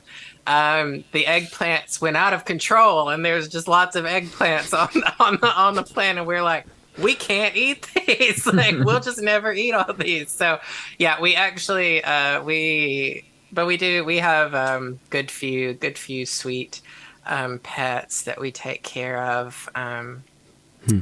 So that's another thing that adding to the list of or adding to the things that I gave my attention to apart from like books, literature, things like that. Also pets, because we've always loved our pets, and they've ended up coming to us without us actually like wanting to get them, as it were. Like we've kind of adopted them as it like because they've come, for example, like come up out of the woods, and we end up adopting like a stray cat, and then it becomes our like it enters into our family. So that's actually been the case for like I think almost all the animals we have right now, except for the Siamese cat whom we got because um, a friend had a cat that had some kittens, and we got the one that was like creamy, like a creamish brown color. And so then that one, of course, like Siamese kitties, they don't get their color till they grow a little older. So then he developed, and then we saw he was Siamese, and we were like, yeah, we won, we got the Siamese cat. And he's really precious, but he's getting chonky. He's getting real chunky. So he's, uh, but Me too. also relatable, right? But it was so funny. So Ritchie, that was why you had that tweet that you put out the other day where you were like, "I realize I'm gay," right? That discovering the male libido has not changed. But yeah, it is actually interesting the way that that cross-sex hormones impact sexual orientation. I think one of the things when I was reading on it, I noticed that the testosterone, it had particular impacts on on females who originally had a more like presumably same sex Yeah. or homosexual orientation, while the only strange part is when you look at the males, estrogen had a kind of the thing about estrogen though is it has sort of a dampening effect, doesn't it, Yeah.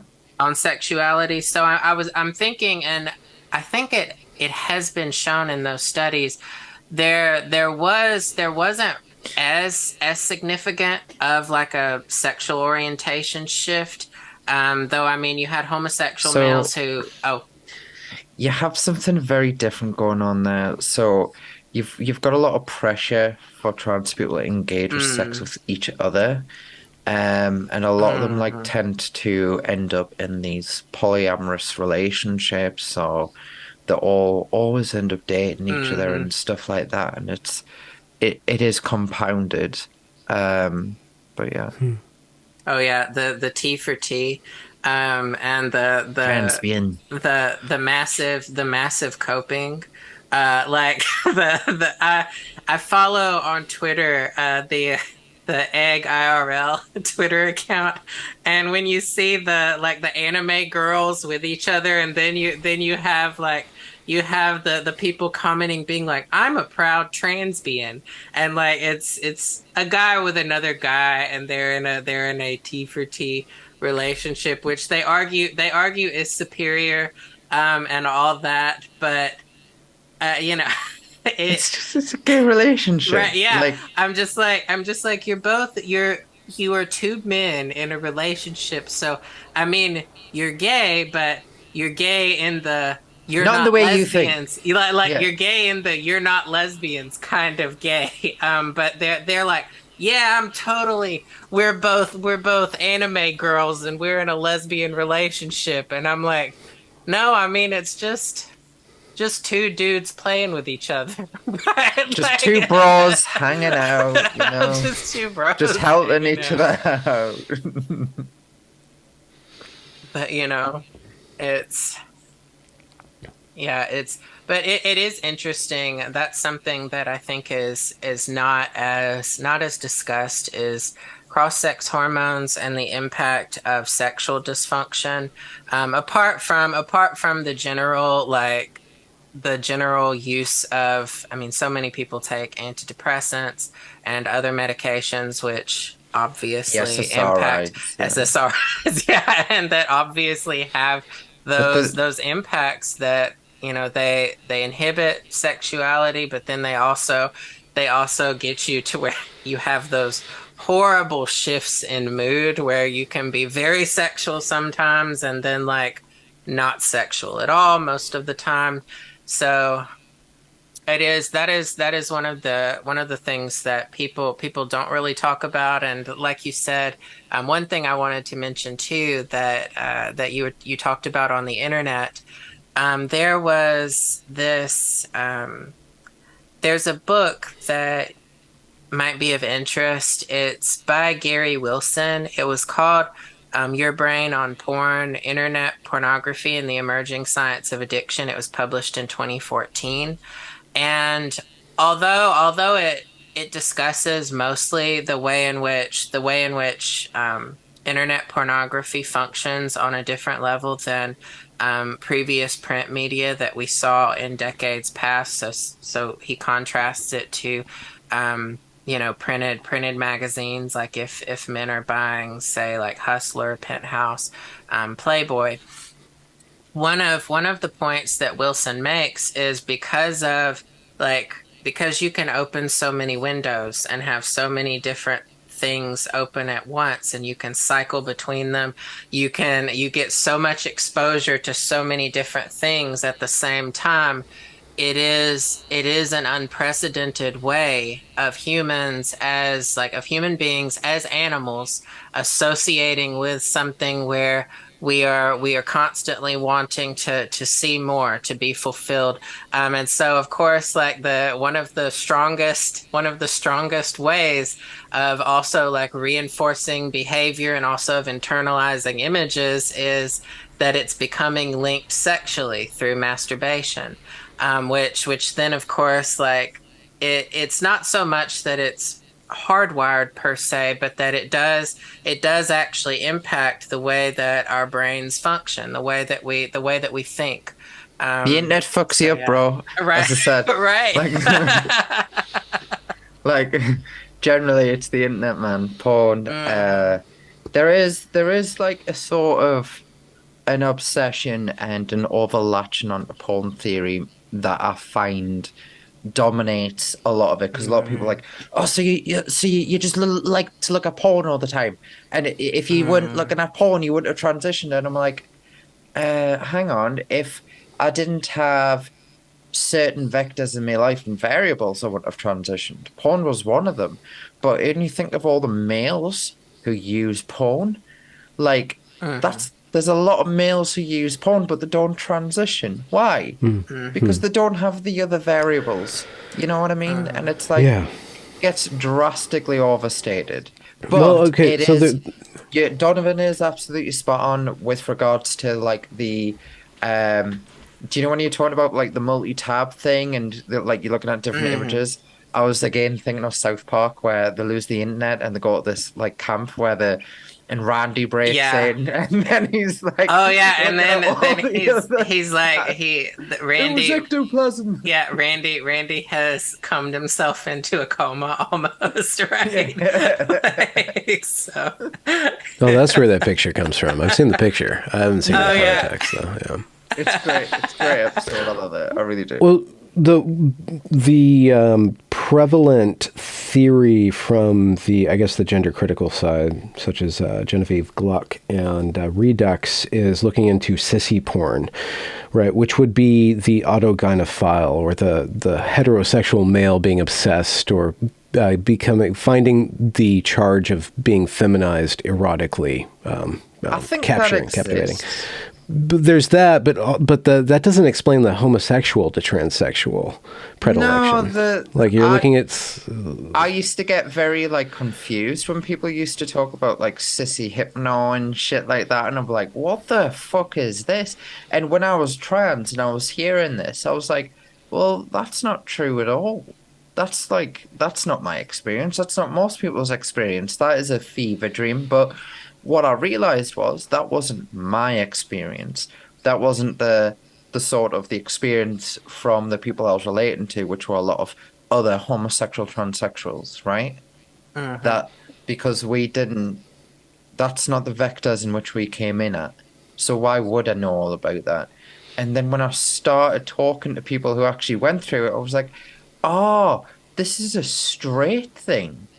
More specifically, it's a straight thing that happens to people in an older generation. It seems less prevalent. And so in sort of the younger age group, that is replaced with femboys. So it's Mhm. similar. It's very similar in the sense of the emasculate the to the word I'm saying. Emasculization or the That's it. feminization kind of stuff. Of males, Mhm. and there's this very sexual, even though there's like a gay bi sort of Yeah, crossover with that, yeah. you know. Mhm. But the whole sort of sissy porn thing, I think that tends to dominate like an older generation because I think that comes with it an extreme sense of misogyny. And when you look at like the really crazy like TRAs, they tend to be a little bit older, tend to be that middle-aged sort of stereotype AGP.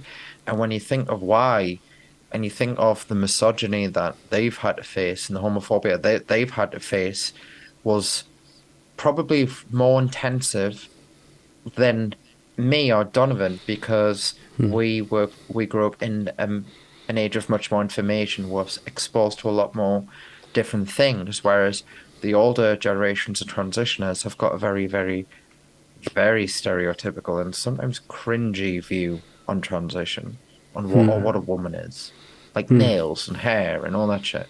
Yeah, yeah. I don't want to get too into this stuff, but there's something qualitatively different between the femboy and the twink. Like the twink is gay, the femboy is kind of almost, I guess, more bi. There's just something qualitatively different in the aesthetic of the twink. Is definitely like a early 20s, probably teenage boy that is boy into boys, more homosexual.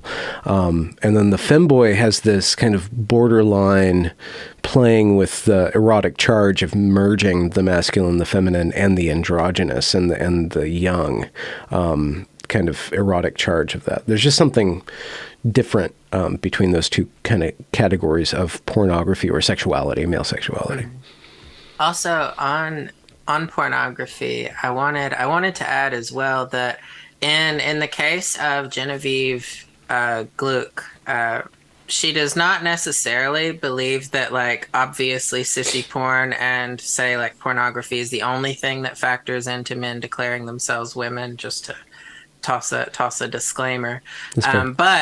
But the other point that I would make too is, you see this very distinct difference between like the homosexual males, like Ritchie was talking about, and the heterosexual males who are consuming like a different content. Like he said, I had not known what sissy porn and sissy hypno porn was. I didn't know what it was, and I could have lived my whole life not ever knowing what it was. Me But too, buddy. the one, and also of the category that had existed prior to that, which had been known as forced feminization porn, and forms of forced feminization, which Julia Serrano, a major trans thinker, discusses this in his book Whipping Girl. And Serrano talks about fantasizing about being sold into sex slavery. That is actually what Serrano writes in this work, and has a there is like a fixation on masochism, being able to be dominated and taught, and being able then at the same time to assert womanhood, as it were, and then to be able to control. And he talks about that dynamic of forced feminization, which he refers to as turning the loss of male privilege into the best fuck ever. So getting Julia off. Serrano said that? Yep. What the fuck? He wrote There's that some pretty saucy quotes from that work. Jesus Christ. in Whipping Girl. And then a more recent work, which you both may have heard of, was Andrea Long Chu's book Females. It's the one where there's the quote that says "Sissy porn did make me trans." So in quotation marks, that is what Chu had said. And he talks about forced feminization and the way in which, as a like presumably as a young heterosexual male, he felt angry. He also wanted to be with the women, but also have some kind of identity with them. But he felt antagonistic in relation to the women, and then it kind of almost led him to want to become what he desired. He has an essay called "On Liking Women," where he talks about where he talks about um, how he first heard about like feminist theory when he was at university. I think he came from a relatively conservative background, so it tracks. But he heard about like, and he uses the metaphor of describing feminist theory as that girl who sat on the other side of the room, and you just want to talk to her, but you're just nervous about talking to her, and she's just very popular, and you feel like she's too popular for you. And it was this very stereotypical kind of like guy pursuing woman that he probably can't get or cannot have, but then ultimately deciding that he would become the woman. Is this where And the incel pipeline so crossover kind of comes so in? so actually that is a good point. Um, there is that strain of like heterosexual male desire where it turns into uh, I can become the woman that I desire that I can never have. And it is very strange, because for me, like looking into it, and I'm not saying, oh, they're inherently evil or whatever. I don't think that people are inherently evil. I think that many of the young men, they do need help, and certainly they should not be going to a gender identity clinic to get that help. um, but that there is that strain of of male sexual desire where it is, well, I can't get the female, so then I can assume the identity of a female and then assert that I have a right to women's bodies because I too am a woman. It is very like it's very Colonization. strange. Yeah, I mean that's the dynamic. But then when you use that word, when you use the C word, colonization, when you use that word, the trans activists, they come in and they tell you, no, no, no, no, no. Colonization is only when you say that there are two sexes, and that and that that presumably the colonized people had no idea about male and female until white people from Europe came over to tell everybody what male and female are, which is crazy, by the way, because the annoying part is that for that to be true, there would have had to have been no such thing as like patriarchy or male and female relations that existed in Africa, in Asia, in these countries where they actually did have male over female societal structures that existed. What, you mean their logic is wrong? Oh, right. Yeah. For real? They essentially, on the one hand, you get these students of gender studies who they seem to believe that patriarchy has existed since the beginning of time, which means that people would have known what male and female are. But then they also believe that it just so happens that in the last few centuries, people learned what male and female were as a result of colonization. So on the one hand, they're like, yeah, totally, patriarchy, been here since the beginning of time, hasn't ever changed, not a societal structure, just some kind of like belief that we have. They don't know how it began. They don't care.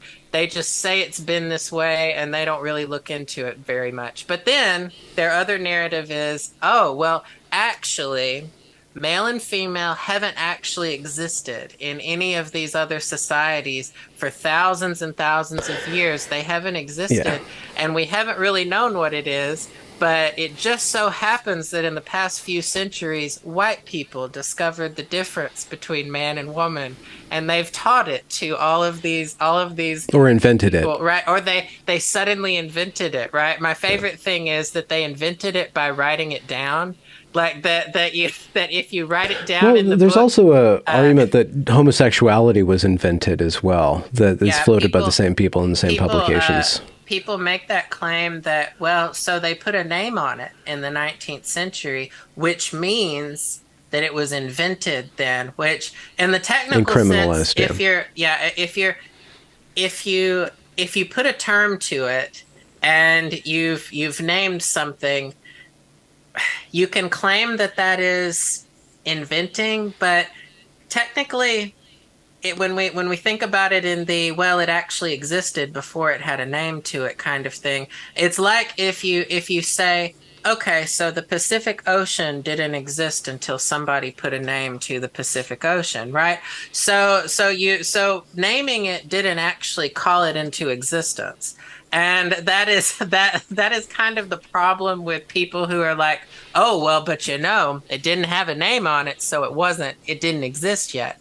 Well, it did, but it just didn't have the name on it yet. So it's often, I often have, like, I'm conflicted about when people use that term invent, because I don't think that it's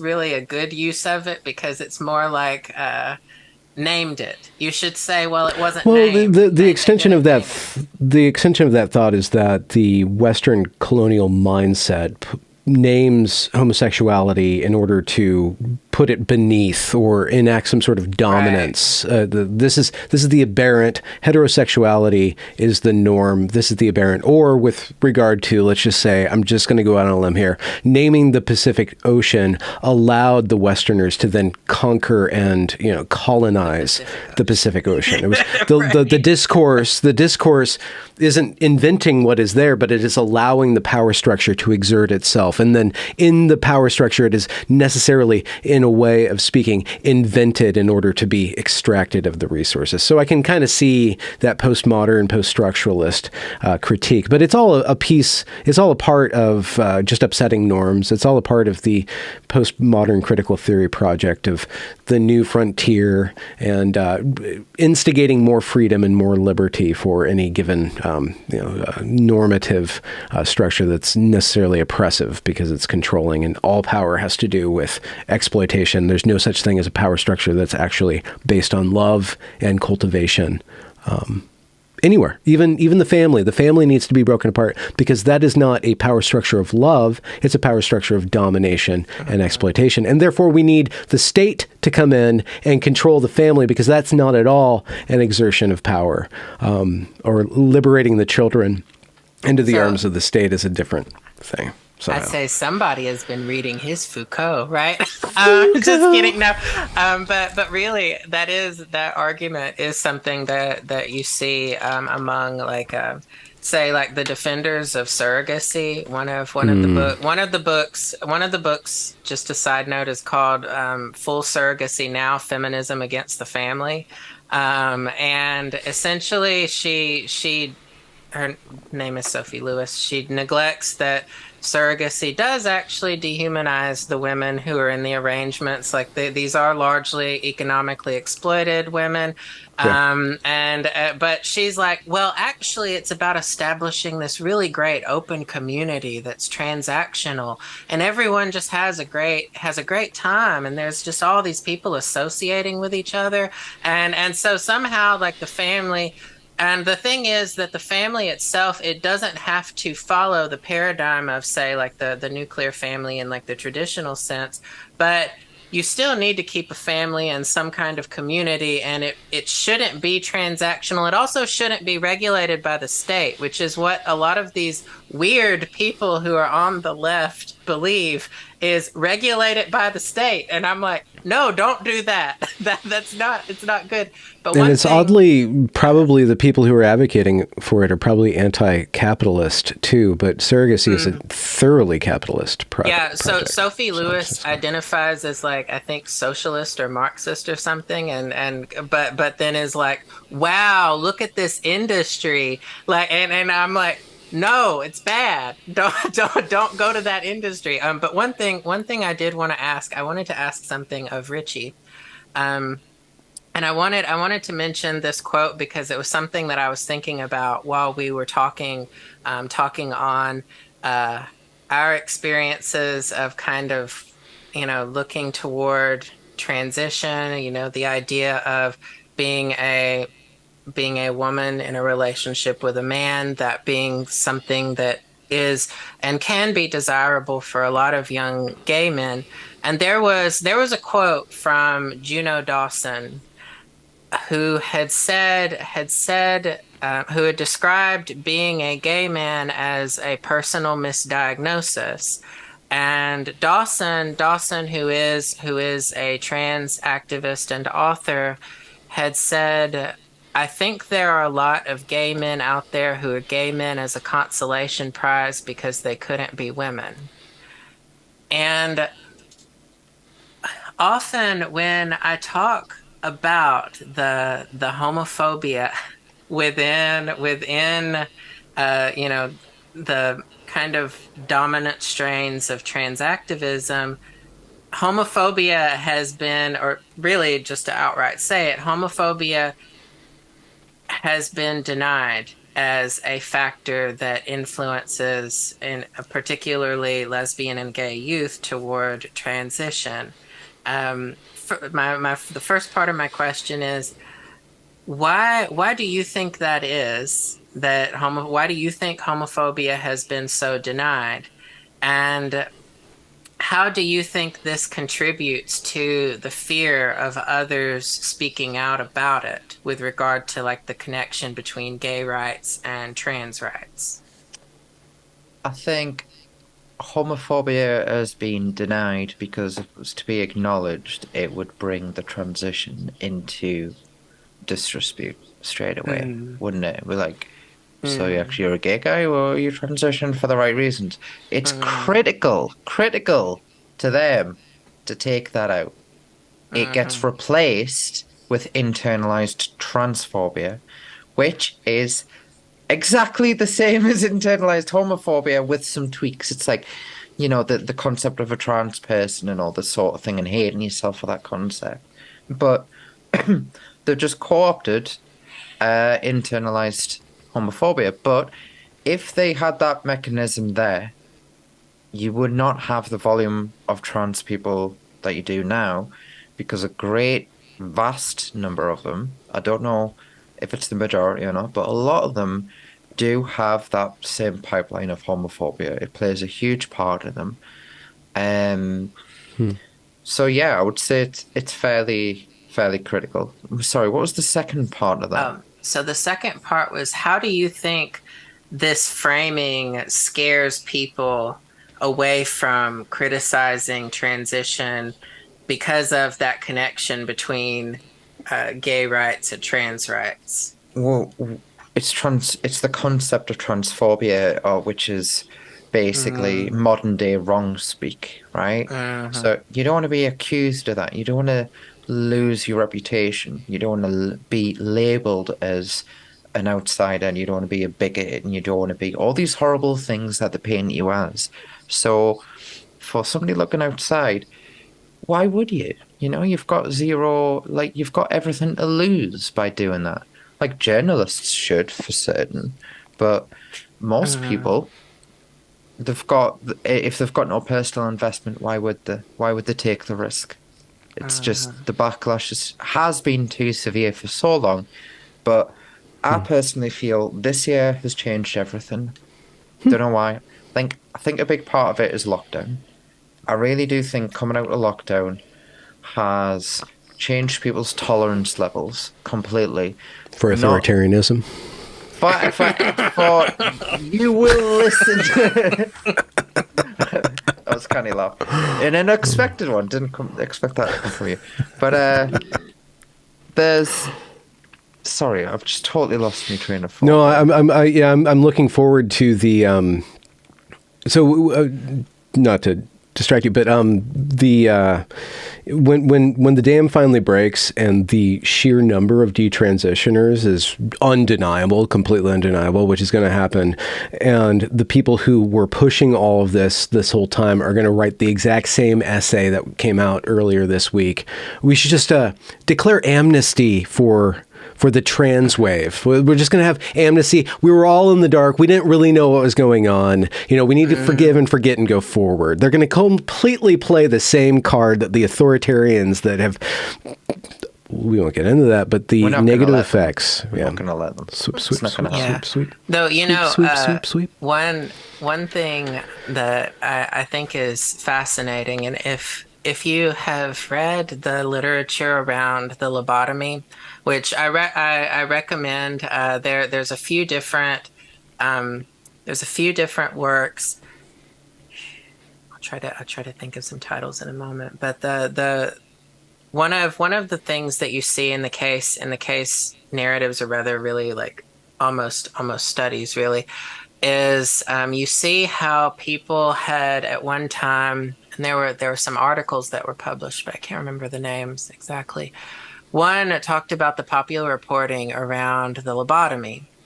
And what we actually can see, and it tracks, is you see incredibly positive coverage. So it starts off with, this is the miracle cure. It solves so many problems. And in fact, the New York Times actually ran it ran a it right it ran a an editorial that said, or an editorial that said something along the lines of, if you've got anxiety, got depression, struggle with your sense of self, feeling suicidal, the lobotomy can solve all of these issues. And so essentially what ended up happening was you got people who had various mental health conditions, what we recognize under with gender dysphoria as comorbidities that have not been assessed. And in the case of the lobotomy, these various mental health conditions, they were just kind of, you sort of just brush them to the side and say, well, if we subject the patient to a prefrontal lobotomy, then that would solve the problems, which to an extent, if the lobotomy robs you of your ability to speak and feel, then you will not really say how bad you feel. Um, it is tragic in that sense. But they argued, in the popular reporting that, oh well, so because we had this notion of, well, it was dealing with the issues, in response to the issues, and then what you see is, and this journal article, it had like a distribution of how like the reporting went in popular magazines and newspapers. And of course this is over some decades, so you had very positive, then it began to get more critical ish on it, and then the coverage it skewed negative. So like it went from like a little bit of criticism to then like skewing completely negative, and that more and more people were coming forward and saying that they felt that there were significant harms that the lobotomy did to their lives, that it ruined their chances at having, at really even having normal, typical relationships with other human beings. And what we saw, there were also people who died, when they went upon being subjected to the lobotomy, including dying on the table.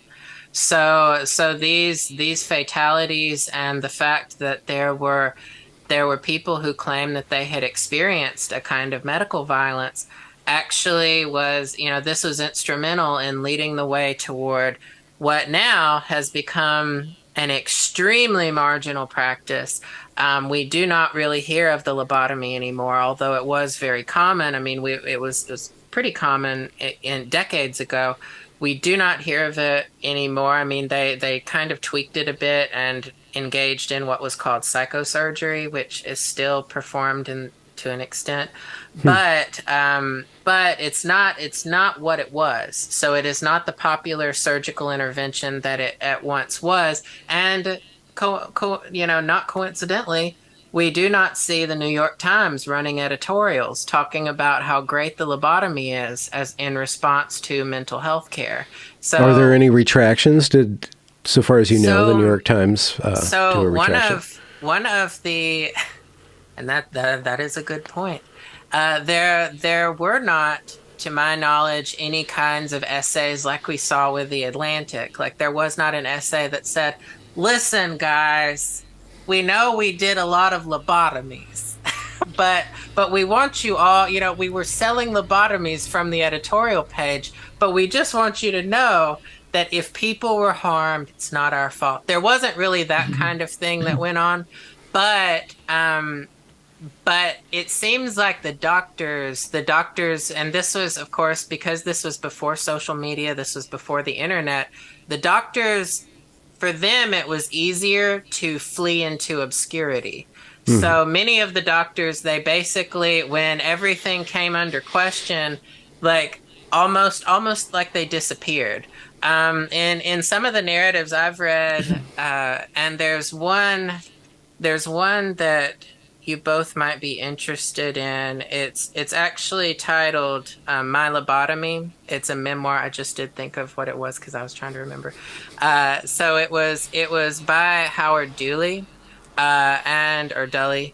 And you may be interested in it because what happened essentially, he was harmed and could prove that he was harmed by the lobotomy, and he did not get any kind of reparations. So there was nothing done over the harm that he experienced. As far as I know, the lobotomist and even other lobotomists did not experience any kind of, like, they were not taken before like a tribunal, and people said, like, you have violated the human rights of other people and you did it for profit. Why? Or they didn't even, there wasn't even bringing them before, and I don't think that they got their licenses taken away, though there may have been cases where their licenses were restricted, I but don't for think the that's going to happen here either. yeah, After all this has happened, they'll still be practicing. yeah, for the Only a few. yeah, one of the things I had been really interested in was, and I get that people engage in a lot of the rhetoric around, like, encouraging detransitioners to take legal action, which I do think matters, but I also think it is false to think that there will actually be reparations for the harm that has been experienced. The only possible reparations really could be the fact that people would have improved care and future people who are going through these experiences would not fall into the same fate.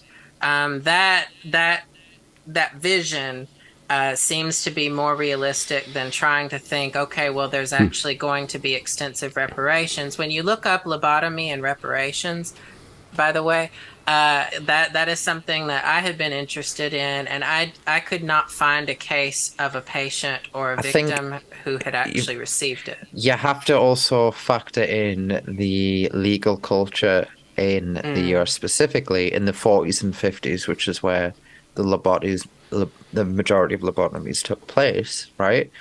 And obviously, the Sue Happy culture seemed to be a direct result of the 80s and 90s. You did have legal action. I'm not saying that people weren't suing all the time prior to that, but it seemed to be heavily focused in the 80s and 90s, right? And I do feel like that is an element that we don't have with lobotomy stuff because it was a different setting or social media. The legal framework was very different. As you said, they could have just fucked off and be quite happy and never get harassed. Now it's different. I don't think there will be mass reparations. I don't think there'll be masses of compensation, but there will be legal cases. And there will be legal cases in a way that there wasn't in the lobotomized era because there isn't a media narrative pushing for it, right? So it's happening now, and more people are like, this is the thing that they feel they need to do. And I do my legal stuff not for reparations, but for the change. And I think that's what most people go for. Like, if I wasn't taking any legal action, I probably wouldn't have had much more of a platform than I have now. Maybe I would, maybe I wouldn't. I don't know. I can't tell. Well, and there's also a difference between how your legal action or people in Britain's legal action is going to change the system and what kind of systemic effects American legal action, shocking the insurance companies probably into kind of rethinking how they pay out for this, and maybe changing somehow the culture of the professional organizations that are promoting this weakly or strongly and having them kind of pull back away from that. But I don't think those professional organizations, that's my question, will they be sued? If the people who are doing the guidance, it seems like a circular thing because the doctor can point to the guidelines, and the guideline people can point to the doctor. Like, we're just doing guidelines. You did the work, So an ideal outcome would WPATH facing themselves as an organization. Like, a lot of people have leaned on WPATH. Sometimes, like, when you look at the standards of care that they've been releasing since, I think it was 1991, they released the first version. Some of them were like, they weren't that bad when you look through them. And then you get the SOC 7, which was in 2011, and then it was all gender, like, affirmation. And then you got SOC 8, which is crazy. Like, crazy. SOC 8 is mental. And they've been discussing this for apparently 5 years. And they added, and then overnight they did this last minute adjustment to take away age and stuff, and it was so bizarre. They need to face justice. People like that, organizations like Stonewall, need to be stripped down to nothing. They've lost all chance at redemption. We don't want them anymore. Go away. Mermaids, they don't have expertise. They have got no business handling dysphoric children. They've got no business doing that. They should go. A lot of these organizations should go. That is the answer. It might not be reparations, but they need to be finished because they do not help. They cause problems. Yeah. Well, it's more likely that Mermaids, Stonewall, etc. will be disbanded, WPATH, than the CDC, the WHO, the United States freaking State Department. We're just going to have to live with those, but that's another issue. of another, definitely. just I another don't.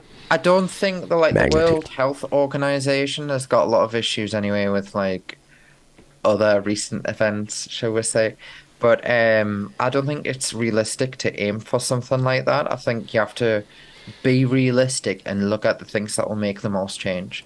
And for me, like Mm, stripping down WPATH of its credibility, which they kind of done themselves, Yeah. is mm-hmm. the Just key driver. awareness raising is the key Yeah. to that. But just one last thought about the amnesty for the COVID madness or COVIDiation.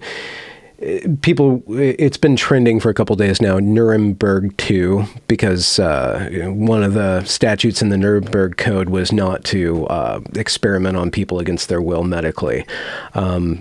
There's going to be we do not have the political will or the power to actually affect that on the level of what happened with COVID. Whether or not that's justified or not is one question, but it's more of a possibility with regard to cleaning up the accelerated transing of a generation and scaling that way back. But it also has to affect the cultural sphere as well. I think what really has happened with that is there was no net negative from 2014 to 2021 to do anything trans positive. It was not seen as a net negative because the only critics you had were outliers and they were so small and everyone had already dismissed them. And what we're learning now, just like with the lobotomization, is you get the critical voices coming in and they realize there is a cost to it. There is a lot of negativity. There is a lot of negative Mm. attention. And there are a lot of individuals who draw a lot of negative attention that have a spotlight drawn onto them.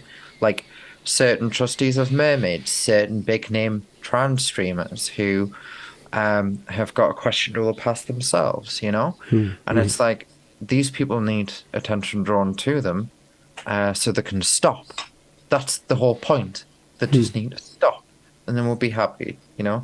Not looking to ban transition or whatever. I think we need a full systematic review of surgery and hormones. And hormones probably would be better off being available at a local level as well. Um, but on the whole of it, we just need the crazy people to fucking stop. Yeah. One thing I wanted to mention on like critical voices, we have seen or we had seen some criticism dating back to the 70s, but like Ritchie said, it had been marginal and it was not taken up popularly. Like, you have say like Thomas Zaz, who was critical of psychiatry. He was critical of the use of transsexualism in response to mental health, because he saw it as troubling to market any kind of surgery as a treatment for a mental health condition. His view was you're basically telling somebody you can use the scalpel to fix feelings that somebody has. And and to him that seemed ethically and morally wrong to tell somebody that you can fix their state of mind or the way that they feel about their body by the use of a scalpel. And that his view, although he leaned more toward like a kind of libertarian perspective, his view was that whether or not you have transition in society as any kind of medicine, the bare minimum should be that you do not market it as a response to mental health conditions, because it realistically speaking, you cannot say that it will actually fix or resolve people's mental health issues. And we see that with survivors of really a kind of medical violence that has been experienced as a result of something that is essentially false advertising, but even more malicious than false advertising. Because false advertising, we think about if a product is sold to you under say um, a premise, a fall under a mistaken premise that you have. But here it is so much worse. And I agree with Ritchie. I hope that WPATH comes under even more scrutiny. And to speak of what, it had formerly been called, just as a side note, it was the Harry Benjamin International Gender Dysphoria Association, which of course is why it changed to WPATH, because it seems like an easier name, right? But one of the things that we hear in the trans debate too that kind of shuts down critique is that transitioning is just like any necessary medicalization. So one of the analogies that we have been handed for decades, and this analogy, as to my knowledge, and Thomas Zaz quotes it from Harry Benjamin. So Benjamin used the analogy saying that transitioning, so medical transition was like giving insulin to people with diabetes. So he was the first one really who started that kind of analogy of making transition out as if it were an essential, necessary medicine that you had to have it or you were going to die. So he compared it to people with diabetes being given insulin. And we still see this analogy being used. Like, we see it being used. We also see transition being compared to cancer treatment, which is pretty horrific, coming from people who are saying that being trans is not a disease, right? And then they compare treatments for it to treating a fatal disease that kills people, something that is actually a disease. And that is something that I am interested in thinking about more, maybe in the future, right? About like this use of the illness narrative versus the identity narrative that we have seen utilized in trans activism. So, yeah, great point. You can have your gender and change your sex too, kind of cake. Right. Yeah, yeah right. the cake. Well, so let's plug your work. And what are you guys up to? How can people find you and follow you, both on Twitter? And all of this will be linked in the description.